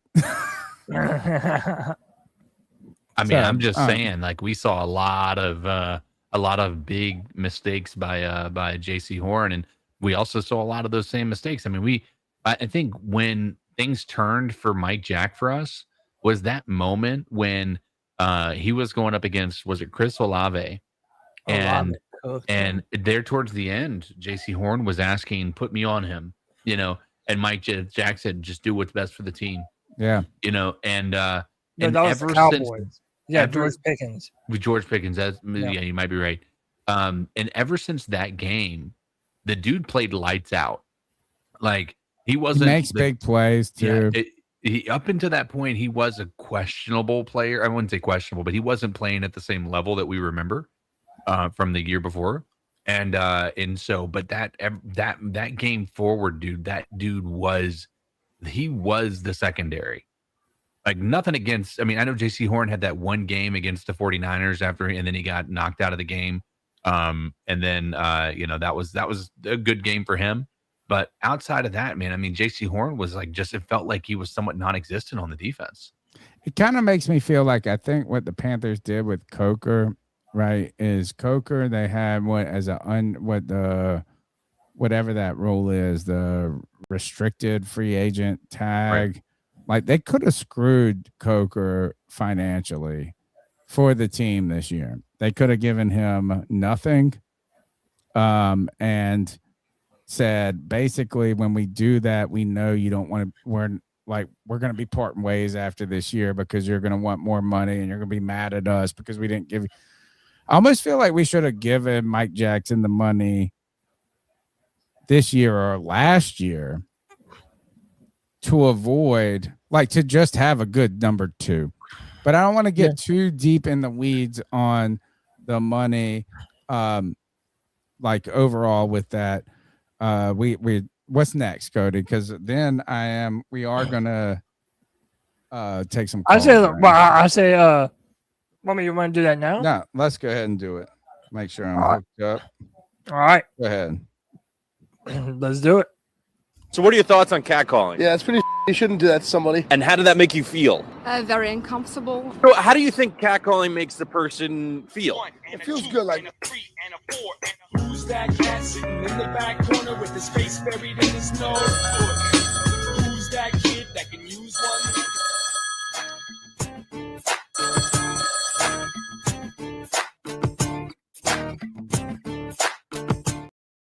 Come on. Yeah, I knew. Got me on the quick. All right, hold on. Talk for a second. I want to make sure what's wrong with the Bluetooth right now. So, okay. Yeah, you cover. It's called covering. I really feel like I'm disappointed that I can't see my reflection in your head right now. And I wish I was in front of you. So, you're beautiful. That's all you got. That's all you got. You can't even just talk. Hey, I'm allowed to tell CK that the man has a beautiful shiny head, dude. He does. CK, your head's What's up, y'all? It's Lucas from Forest City. Football is officially back. The Hall of Fame game was fun to watch. I know a lot of people were excited about Haynes King balling out. I was too. Got to see some young wide receivers like Mechie ball out. I'm excited about him. Hopefully he can take Brazel's spot and be our fourth wide receiver on the field. Hell, maybe even third wide receiver because XL sucks. But enough about that. I wanted to talk to y'all about our Hall of Famer, Luke Kuechly, man. Yeah. Gold jacket looks really good on him. I'm always excited because growing up we didn't have any legends. Now we got three Hall of Famers, and I'm really excited about it. I wanted to ask y'all a quick question. They haven't put Luke in the Panthers Hall of Honor. His name isn't even on our stadium yet. How long do you think it's going to take before we get Luke in the Hall of Honor? Because I just think it's weird that one of our three Hall of Fame players doesn't even have his name on the stadium yet. I just think that's a little weird. Yeah. Keep pounding, go Panthers. Keep pounding. Is Peppers in the Hall of Honor? Yes. He's got to be. Yeah. It's so like, he's right. We have to get Luke up on the stage. Well, here, I think there is a difference, though. And Lucas from Forest City, thank you for the call. We love having you in the show. He called, wonderful contribution. Great question, too. But I think there is one difference when it comes to Luke, is he's the second youngest youngest. He's younger than me, man. To the Hall of Fame. And Gale Sayers is the only other player that made it quicker, I believe, than he did. Like, I think that it's almost like Luke is still part of the organization, part of the team. Yeah. And like, it's like almost, it's not that they shouldn't. He definitely will be, should be. It's almost that his Hall of Fame induction was so quick. It's like the almost the Panthers weren't even prepared for it, and it almost makes it, I won't say cooler, but imagine if they put him in the, like, oh, we got to do this. Are they stumping for him? Luke just went into the Hall of Fame. Nobody even fucking questioned it. Not a single person in the world. Did you hear one NFL player, one commentator? Nothing. And you could say the only thing against Luke is just the longevity of his career but it's undeniably Hall of Fame. Yeah. So I almost feel like the Panthers are better off putting him in that after, because it doesn't dilute the Hall of Fame nod in a sense. And I'm just trying to make conversation out of it, Lucas. Great point. I mean, to me, when you have a Hall of Honor, all of the best players in your team's history, they have to be in there. So, but we almost think he could strap up and come back. It feels like I don't even think that matters. He can come back, even if he did. Nothing would change what he did and how good he was for the Panthers. And I agree. He is going to be in it. Why isn't he, CK? Did they fumble it here? Should they have tried to sneak it in real quick? It almost felt like it just happened. No. I think when I look at, do we know who all has been in the Hall of Honor up to this point? All right, so I'll look it up. I know it's Pep, it's Steve Smith, it's Jay Delhomme, Jordan Gross. It is also Wesley Walls. But here's my question: was Julius Peppers added after his Hall of Fame bid? No. You don't think so? I don't think so. Here, I'm gonna have to ask all right, keep going. My point being is, yeah, I mean, they could have put him in there, but they're doing the thing with the Hall of Honor where it's not an every year thing either. And so I think they have, and they do it during the season. And you keep that in mind, because we have the Hall of Honor game. So being able to do that before he gets the Hall of Fame honor it's impossible. All right, this is according to Jiminy, my girlfriend. Mike McCormick inducted 1997 team president, general manager Sam Mills, Second, linebacker coach, 1998 was inducted. I like this one. PSL owners are in the Hall of Fame. 2004 induction. Jake Delhomme was 2019. Well, Jordan Gross was 2019. Steve Smith Sr. was 2019. Wesley Walls 2019. Muhammad wasn't until 2023. Pep, they said they didn't put him in until 2023, according to Gemini. Pep didn't retire till late. Also, the Hall of Honor hasn't been a thing for that long, has it? Well, not really, because Yeah, everybody it's has fairly been put new. in since Tepper came along, 2019. Delhomme, Gross, Smitty, Walls, all 2019, and then we had Muhammad and Peppers in 2023. I almost think this just shows how incredible of a player and career that Luke Kuechly had, is that you've got Julius Peppers, who was a Hall of Famer. First ballot, boom, put him in there. And it takes this long. Luke Kuechly is in, and he was just playing like 5 minutes ago, it felt like. Yeah. Put him in. Put him all in. He will be in there. And I think Luke just got him in tomorrow. Well, Lucas got him in tomorrow. The question that we're going to continue to talk about next year, Cam Newton is eligible for the Hall of Fame. This is and we've had conversation on my we've had this discussion because I think he's a bubble. I think he's a bubble. I don't think you're But wrong. then I started thinking of it like this: if Cam Newton goes into the Hall of Fame, could anyone say that he doesn't deserve it?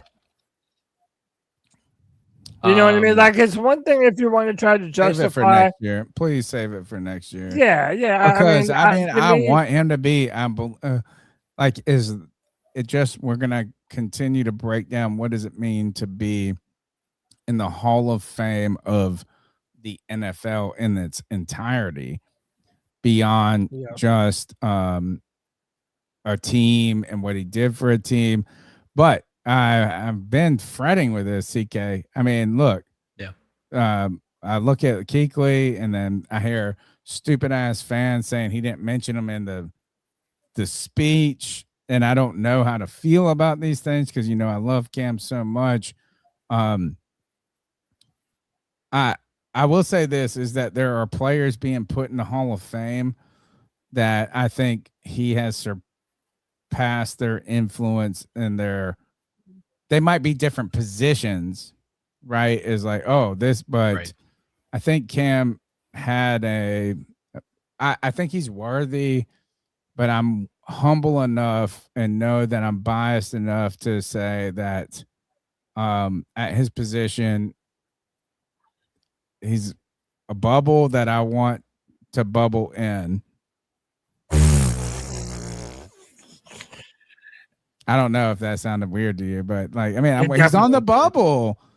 I think it's fair. Like, if I just said he's a Hall of Famer, no doubt, I think that would be me and my love for Cam and my love for this just being completely biased. Yeah. Real quick, and we'll do this quick before we go to the next call. Just for the purpose of Luke going into the Hall of Fame, each of the three of us favorite Luke Kuechly moment. I've told mine. My favorite Luke moment is a moment when we were playing the Rams in a season where nothing actually happened. It had no benefit to us whatsoever. And he just slammed a dude on the ground, maybe even a little late, didn't get called for the penalty and walked off, like strutting off. And the camera just followed him right into commercial break. And this dude was walking like nobody had anything they could do to stop him. And it was incredible. Favorite Luke Kuechly moment is, I heard a podcast of him recently, and it was a snippet from a podcast, and he said he kind of knew when he needed to retire when he started making business decisions a little bit. Like, I used to just rock this motherfucker, and I'm like, and he said something to the effect of, that didn't feel that great anymore. Yeah. All right, hold on. All right, baby. Yeah. My daughter just walked in. Hey, Gabriella, I love you. You're on live. You have a great time. I'll see you soon. So I saw that business decision, and I saw him and Thomas Davis with like disregard for their body. Dan Morgan used to do this. Like, it just fucking blows. That's what it is to be a great linebacker. Think about like Ray Lewis back in the day. Yeah, Ray Lewis was so much bigger. Yeah, I agree. Like you're playing so fast. So I could pick one of these moments where you just destroyed somebody, right? Or the Tony Romo interception. Like I'll just go back to this one. Is that when Luke Kuechly was a rookie and he moved to Charlotte. So Nick Scorton recently was a rookie last year, and they did a profile on him on Panthers.com about him owning kittens, right? Devin Funchess, Mr. Salad Man, who tried to recover from that and tried to be a cook later. Luke Kuechly's rookie profile was he doesn't own a television. Like he doesn't. No, it wasn't not a television. He doesn't have cable. He just watches film. Like that mug was like this. I eat. Like he just went home and ate a protein bar and watched film. Like nothing else. So that's my favorite Luke Kuechly moment. Is that dude don't need no Netflix. He don't need nothing. The internet goes out and he just puts in a Saints tape. He's fucking got it. To me, my favorite moment, and there's so many, dude. I can pick the Cowboys game. I can even pick the interception on Russell Wilson in the divisional round here in Carolina in 2015. But my favorite was that rain game, 2014. Just watching Luke be in on every single play. Listen to the announcers every other play. Say, Luke Kuechly on the tackle. Luke Kuechly on the tackle. Set a record that is in place until today. That's incredible, and that was indicative of what kind of player he was for this Panthers defense, man. Congrats to Luke. There will never be another like him. And if there is, we would love him like crazy. Let's go back to the calls. The number is 252-228-5098. Let's go to my bastard son, White Chocolate Espresso. Kev, what you got? Yo, it's White Chocolate Espresso. Listen, bro. Haynes King, QB2, potentially QB1 if Bryce doesn't show up. If Bryce continues to do what he did in that Rams game, no question about it. We can cite him. Oh my gosh! Please stop with all of this.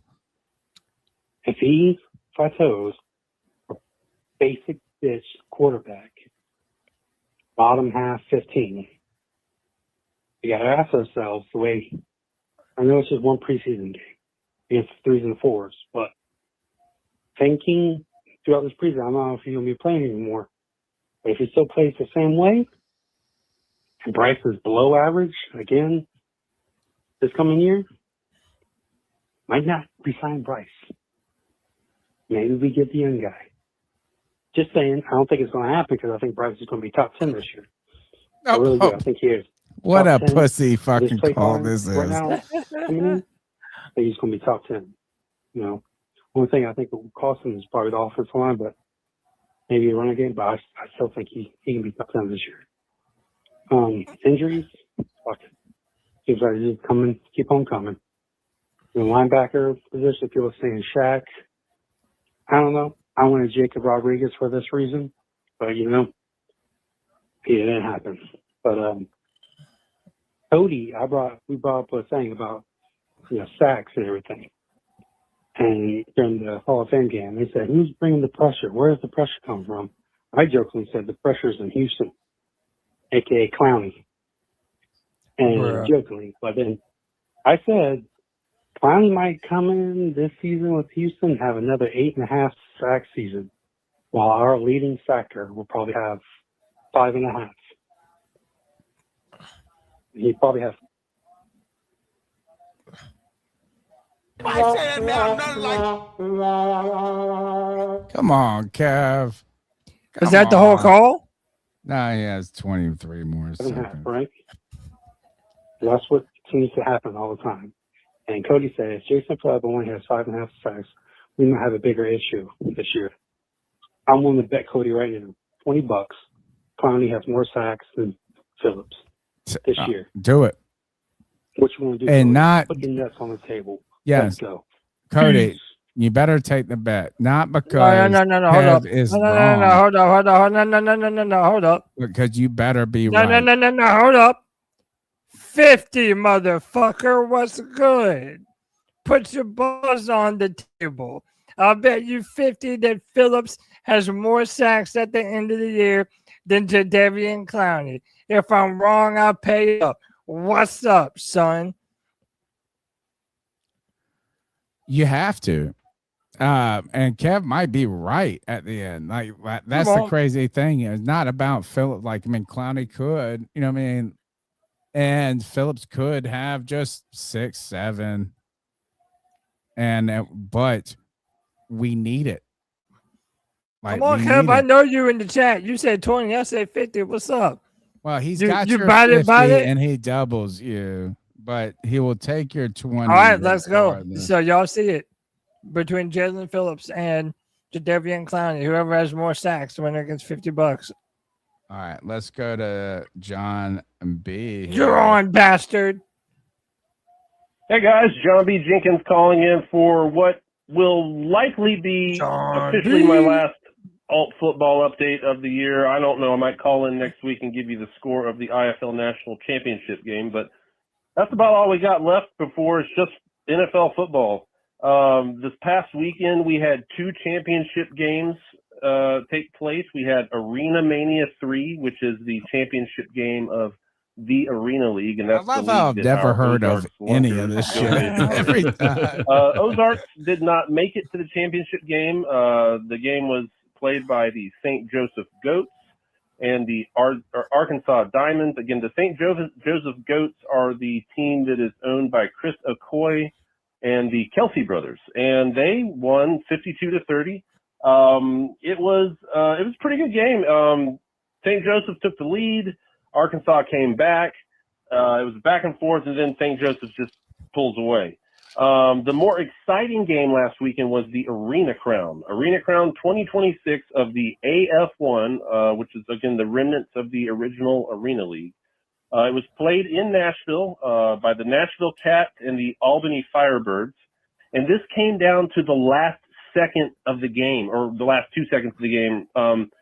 Crazy strategy where, if you know arena ball, you'll understand why this happened. But we don't. Nashville is up, and there's like a minute something left in the game. They do an onside kick, but purposely screw up the onside kick to give Albany the ball, like on the goal line.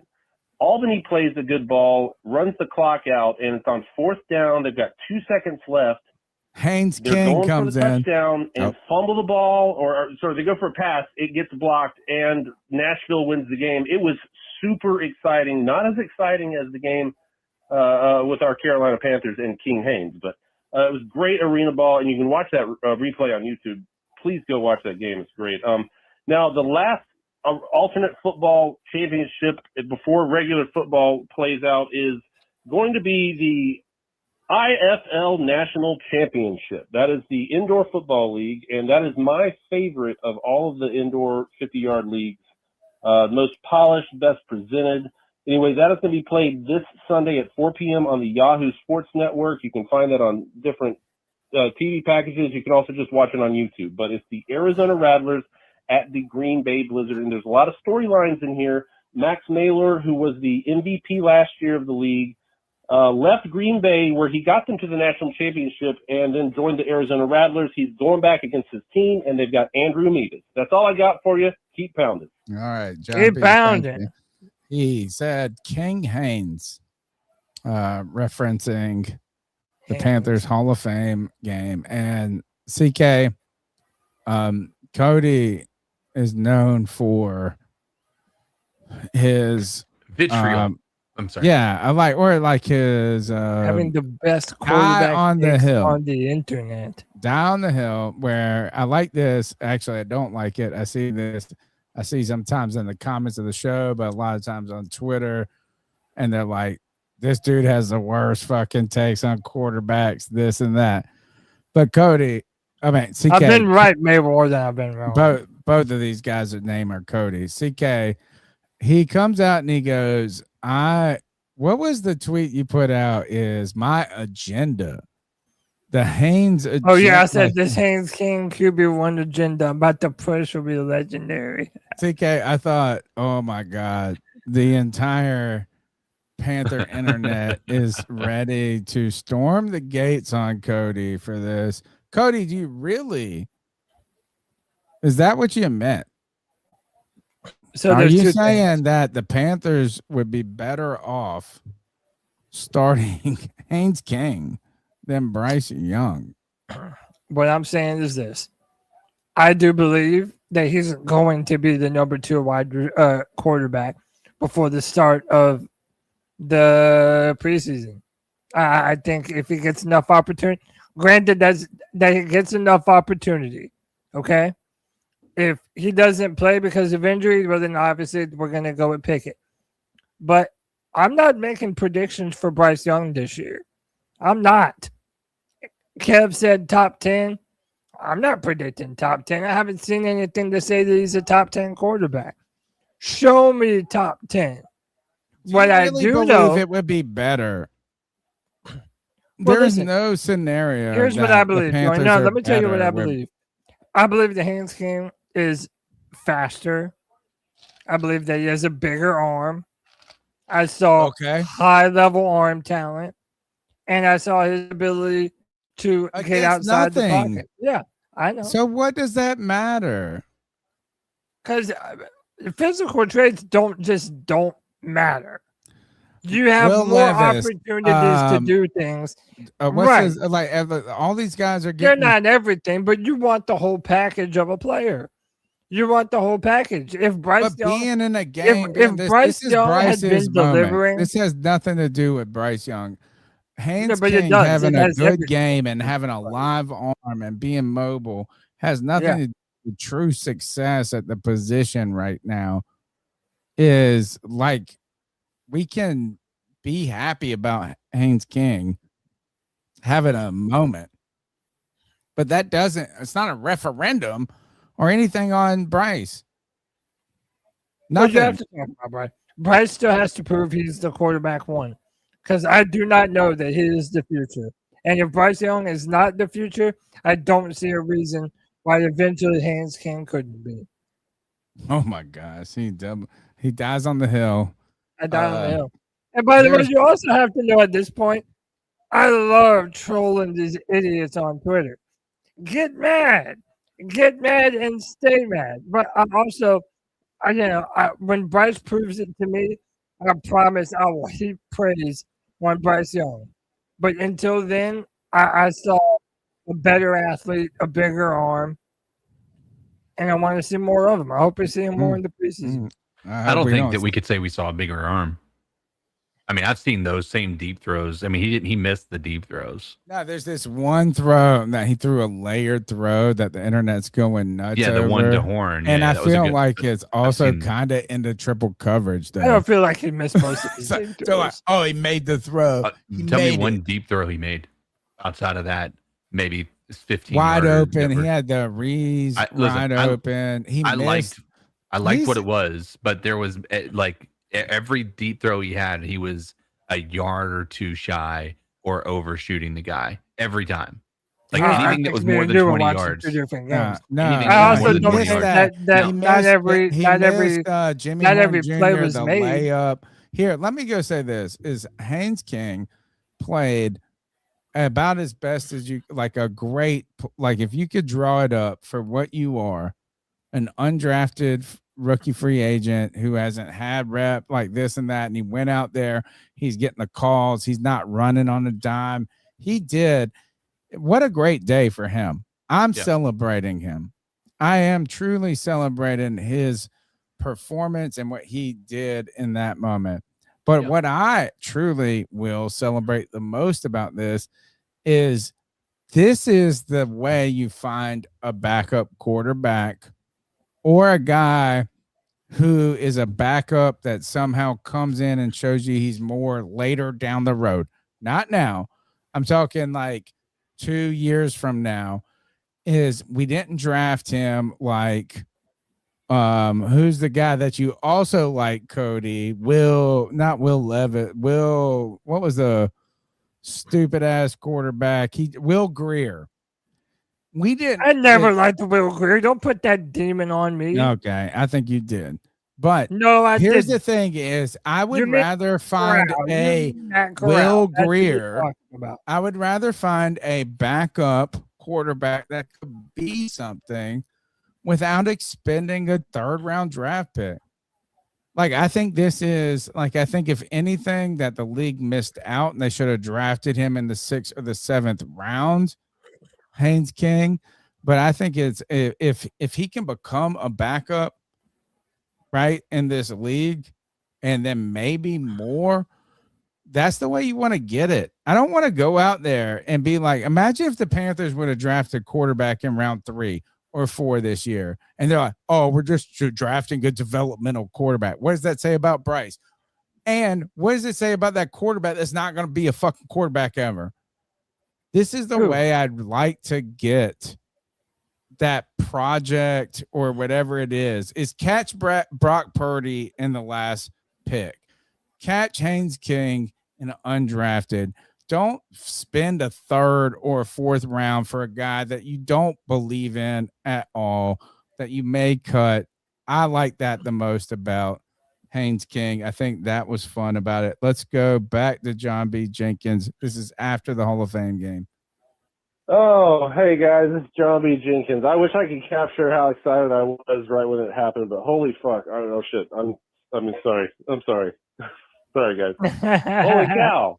Don't apologize. We cuss around. That was so cool. I mean, like, oh my God, that was so cool. I mean, first of all, that was like the best freaking Hall of Fame game ever.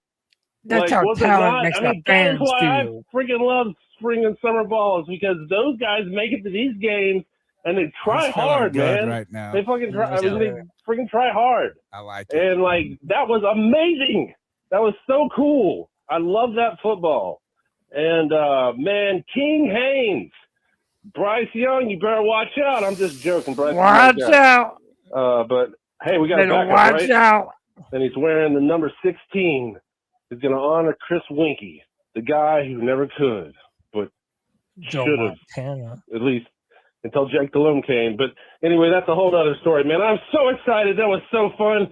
This is the year. This is the year. Go Panthers. Keep pounding. Keep pounding. All right, we've got, let me see. Tony, I'm telling you, you're missing it right now, and you're trying to be the voice of reason, and I appreciate that. At the end of that fucking game, everyone was so lit. The chat was jumping. I was jumping. Everybody was just God bless that. On another level. The Okay. dude looked incredible. Start him. So let's, you know what? Sign him. Go ahead. You know what? I think that we've been having the wrong conversation. Should we extend Bryce Young? No. Should we give Haynes King a long-term deal?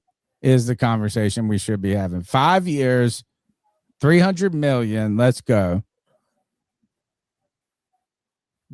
Bryce, 5 years, $300 million? No. Haynes King. Let's go ahead. I mean, you want to get him before inflation hits, right? Didn't we have this stupid conversation with Bryce earlier? I tell you what, he's a better ahead of the curve. I tell you what, like, how about this? Is you could get Haynes King for cheap right now. And I hope that people are listening and understand the sarcasm in my voice. Tony, who do you trust more if Bryce were, God forbid, to get hurt, to come in and quarterback this team? Kenny Pickett or Haynes King? Kenny Pickett. Really? If you want to get 2 or 3 wins, yes. If you want to get a player that could develop in 2 or 3 years, Haynes King. Kenny Pickett is Kenny Pickett. No, I think Kenny Pickett is a great backup. I think he's a guy that started.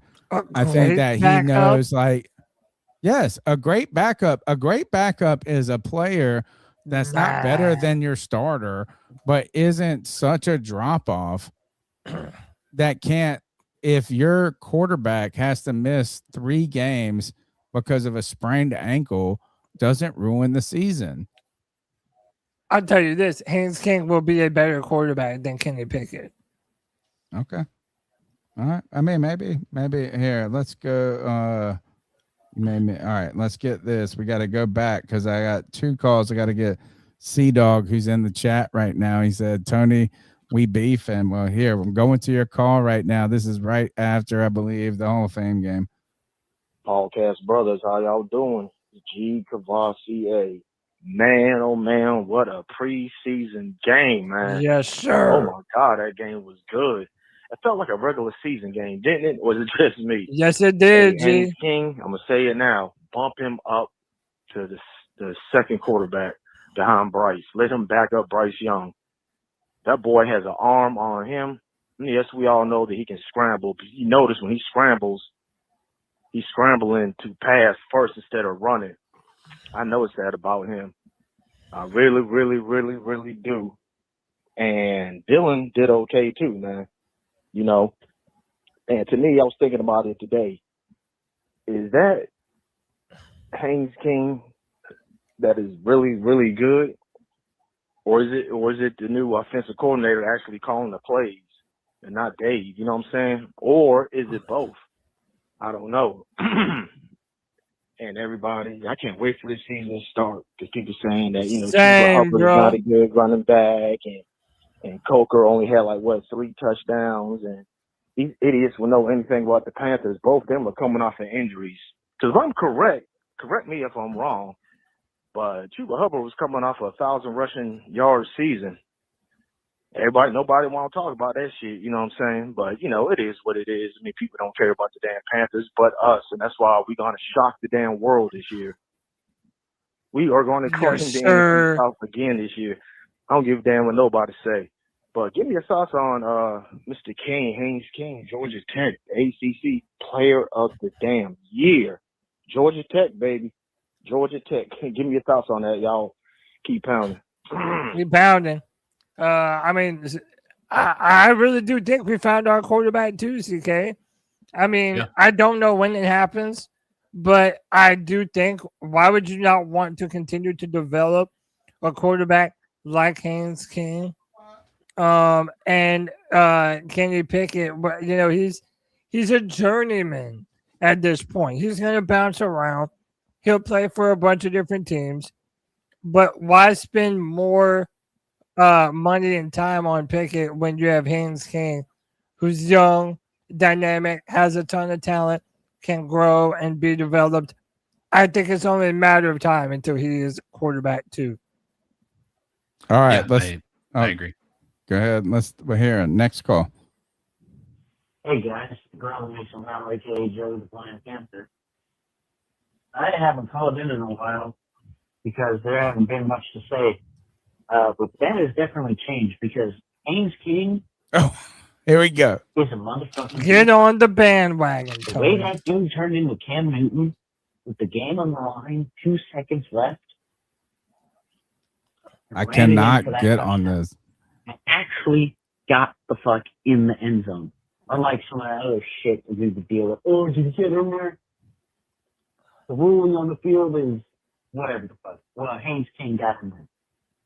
That was all. Joey, you did not see it. I was actually able to watch that game. He felt it in his heart. I was at a wedding in Berlin, Georgia, which is it's a real cool time. You should go. But I had time to watch a little bit of the Panthers game, and I certainly did. And my dad got to see it at a bar when they were playing reruns. My dad's already calling for Haynes King to start over Bryce. Oh, my God. It was a bit rich. Bryce Young has generally proven a lot of people wrong. I mean, but Haynes King just looks cooler, dude. Doesn't he? He does, dude. No, he doesn't. Yes, he does. Yeah, that's what I had to say. And what's up with Muscles Marinara? I was gonna go by there and pick up some sandwiches because I was sitting at a restaurant in the mountains. Found out I was Yeah, going didn't to see the beach that 2 days either. later, so I was going to No, stay you at my mom's didn't. house and get sandwiches, but they closed on Sundays. I haven't heard from Muscles Brown Aaron in a while, so if you're watching, what's up, Paisan? Oh, right. Anyway, guys. Well, he's watching, just not in that sense of the word. We love you, Paisan. We Yeah. do love you, Paisan. Muscles, we miss you. And Joey, look, a lot of us we didn't even find this out until his brother, I think, or one of the employees. Yeah, they messaged us on the stream. Yeah. Anyway, Muscles- PJ has passed on. He lost the battle with cancer. Yeah. So we love you, PJ. I don't know what the status of their restaurant is. Also, I won't go into too much detail, and she's already made this public. Yeah, look but, at this shirt right yeah, here. Designed. Dude, I wanna give a shout out to our girl Legacy Lynn. We love you. She's going through a lot physically right now. She's made a bunch of shirts for us in the past.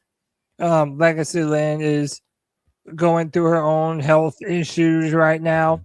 So to everyone who is the praying type, please keep Legacy Lynn in your thoughts and prayers and be there for her in her time of need. We love you, Lynn.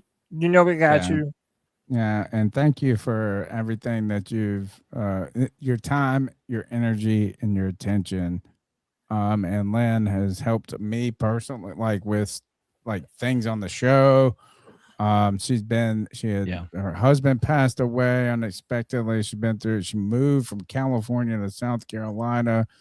All we look is whatever we say or do will not change anything.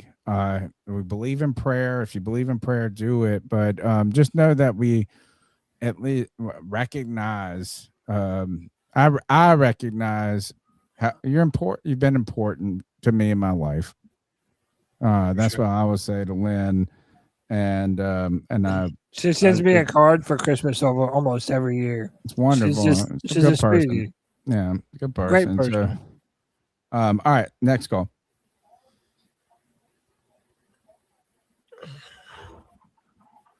What's going on, everybody? It's me, T-Dog 1983 TV. T-Dog.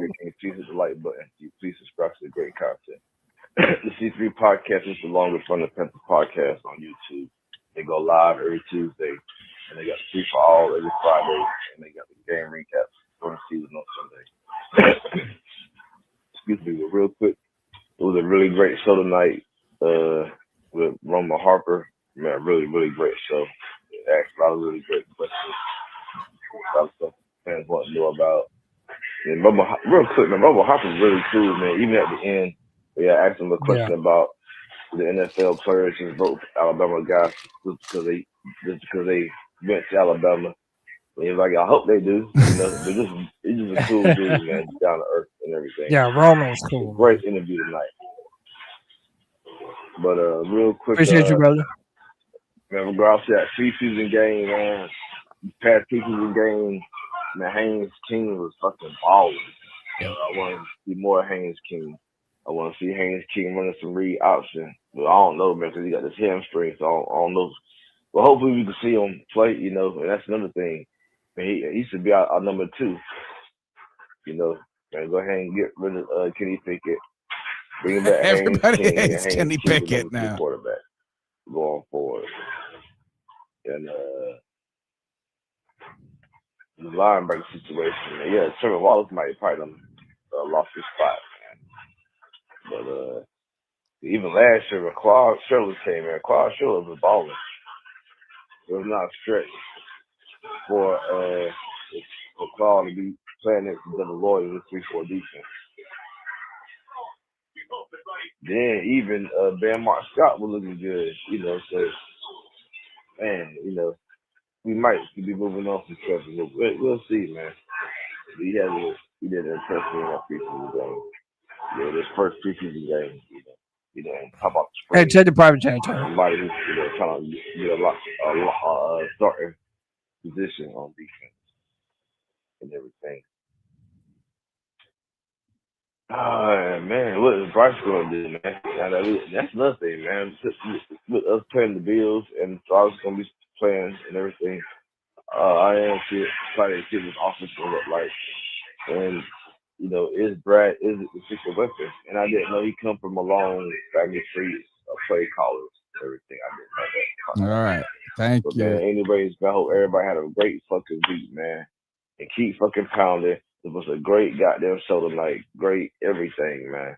And Thank everybody you. have a Thank great you, goddamn C-Dog. week. C-Dog 1983 TV. Thank you, Roman Harper. Thank you, C-Dog. We have two quick calls. Let's see. We have the short. Oh man, you know who is this one? Mickey. Motherfucking Mickey. Cody. That's my dude. And the other two guys, I forgot your name, but you guys know I rock with you too. Haynes King is that dude. Haynes is a motherfucking king. I feel like we should give him his own brand of Haynes underwear. Let him do the commercial. No homo or anything. And I think this is gonna be Bryce's year. Who knows? He might win MVP. He has the right pieces. With David Goldberg, Teddy McMillan, Raccoon Possum. Again, he needs to get right. Hopefully he can. But I think we can do some damage this year. Hopefully we can go to the playoffs and maybe the Super Bowl. Oh, you know who it is? Hood Mickey. Deuces. Keep out the bitch. Keep out the bitch. Keep out the Hood Mickey. Pound it, bitch. Good to see you again, bro. And Good to hear we've from you, got unknown caller here. 31 seconds. Let's see what we got. Oh yeah, one more thing. I can't forget. Shout out my boy Luke Kuechly. Made it in the Hall of Fame. C3, y'all know we gotta do this. We gotta get fucking Steve Smith in the Hall of fucking Fame. He deserves it, man. He does deserve it. We talking about the best pound for pound wide receiver. To me, everybody that was in the league. That's me, and not just because I'm a Carolina Panthers fan. We gotta get Smithy on the Hall of Fame. But that's all I gotta say. Everybody have a blessed day. His numbers are comparable to Andre Johnson. And so I do think he should be considered and is Hall of Fame worthy. And I think it's less bubble like. Great show tonight with Roman Harper. Thank you, Cody, for all the work you do in the background for this. The Carolina Panthers are heading into preseason game 2. And we're not debating it now about when and how much you should play the starters. But Dave Canales came out and said, this is the game. I won't say the game, but he said, we're playing them for what he described as the Kenny Pickett segment. Ultimately, it sounds like 15 to 20 plays, depending on what they do and how they do it, maybe a quarter's worth of work in offense. The Carolina Panthers are going and facing the Buffalo Bills, Josh Allen, DJ Moore. We don't know if they will be playing. Last week, the Carolina Panthers were 1.5 point favorites. Now they are on the road, 1.5 point dogs. Last week, it was a 35 point over under, and they smashed that. The Cardinals and the Panthers smashed that in the first half. Going to Buffalo, just give me your quick thoughts on playing the starters or what you want to talk about with this. Dave Canales said, hey, it's time. Bryce better play good. Y'all be hearing more calls for Haynes King. Oh, gosh. All right, Hood Mickey there. CK, is it the right moment? Is it the right time to play the starters? I'm actually surprised they're doing it in this game. Yeah, I think it is the right time. I don't think that we need to be overly cautious right now. We need to now. Do I think they need to play more than a series or two? No, but I think they need to get that real-time rep in, and then get that confidence, and then get the next week and do maybe a little bit more. And then third week, it should be a dress rehearsal, and they're out there for at least an entire half. Wow, lots of time for CK. I wonder if they play him here and then shut him down for the rest of the preseason. You guys, if you're listening to the C3 Panthers podcast right now, make sure you smash the thumbs up button, subscribe, consider being a C3 super fan for just $1.99 a month on YouTube. We're on Spotify and iTunes. Leave a review and leave a comment in the show afterwards. Should the Carolina Panthers play their starters beyond Buffalo? Is it contingent on how their performance is in Buffalo? Is it a dress rehearsal, like CK said, for a real rehearsal? And then afterwards, did they get it right? What did you think about Roman Harper's comments, and what should we have asked them? Cody, that is the end of the show, except for a final segment where we tell someone to ice up, toughen up to get it together. It's a homage to Steve Smith. Can we ice some fools up? Let's do it.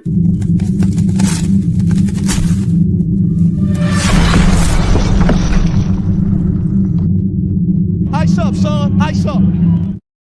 It's our homage to Steve Smith, where we tell someone to ice up, toughen up to get it together.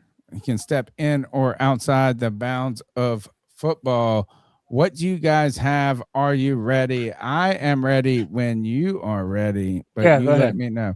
All right, my ice up goes to this. I went on a short vacation, honeymoon experience. Wonderful. Great time. We went to the mountains of North Carolina, went to Boone. We stayed in Sugar Mountain. Let's go. So it was just a wonderful time. On the way back, though, we're zooming back, trying to get back. My son's going to college. He's today moved into NC State. Very proud of him as a man, what he's going to do and what he is going to accomplish.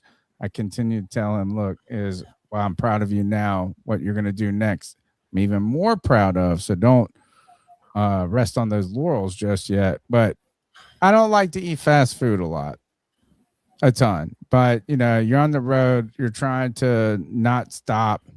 Yeah. Stop that. Every time I go, I never have a great experience at Hardee's. I mean, it was the only thing at the moment, but it's not the food. It wasn't that. We get the 2 meals real quick. Boom, 2, whatever. It was, I think it was 22.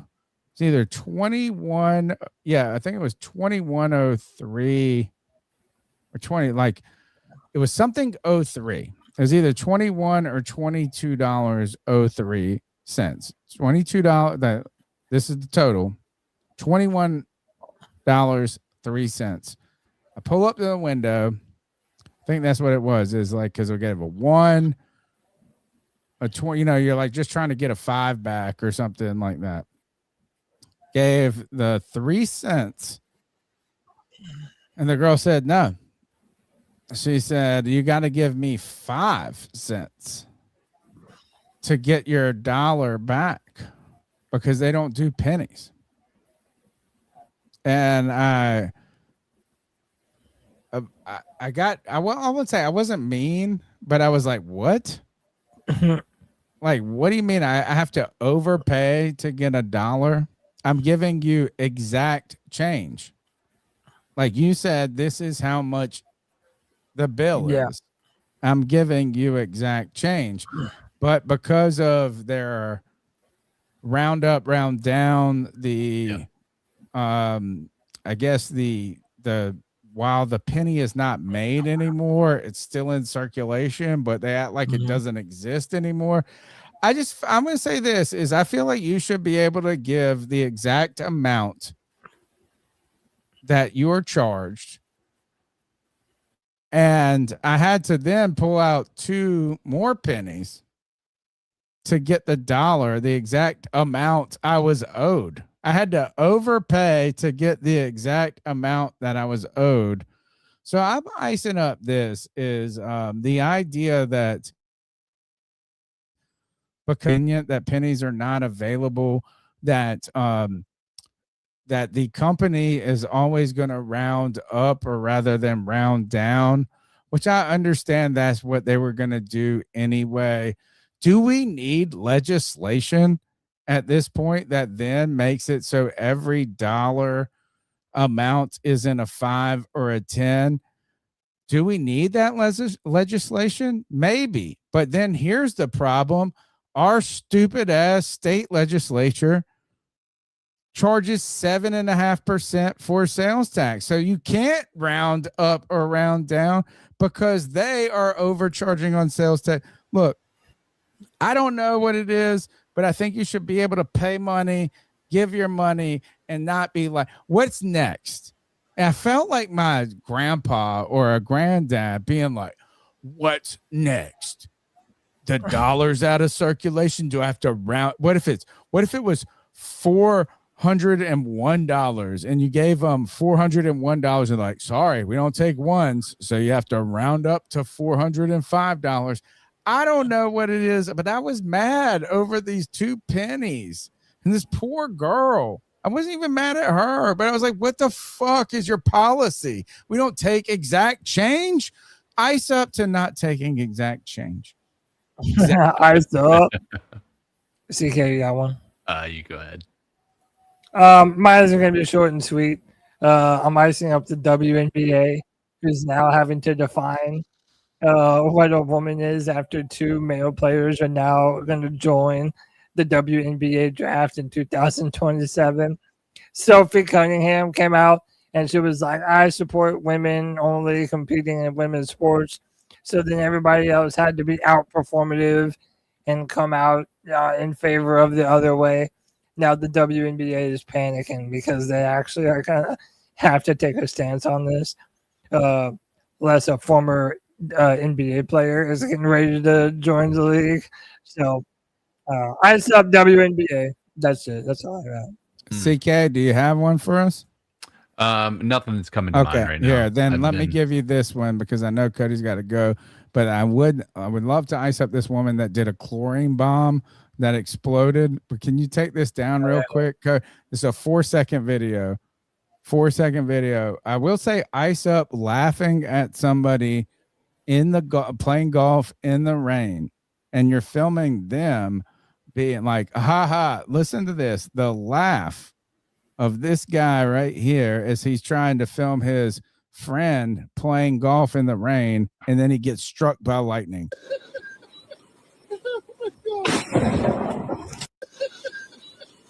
Oh my. You were in the same boat, bro. That's a left arm, got left arm struck by lightning. This is what it looks like to get struck by lightning.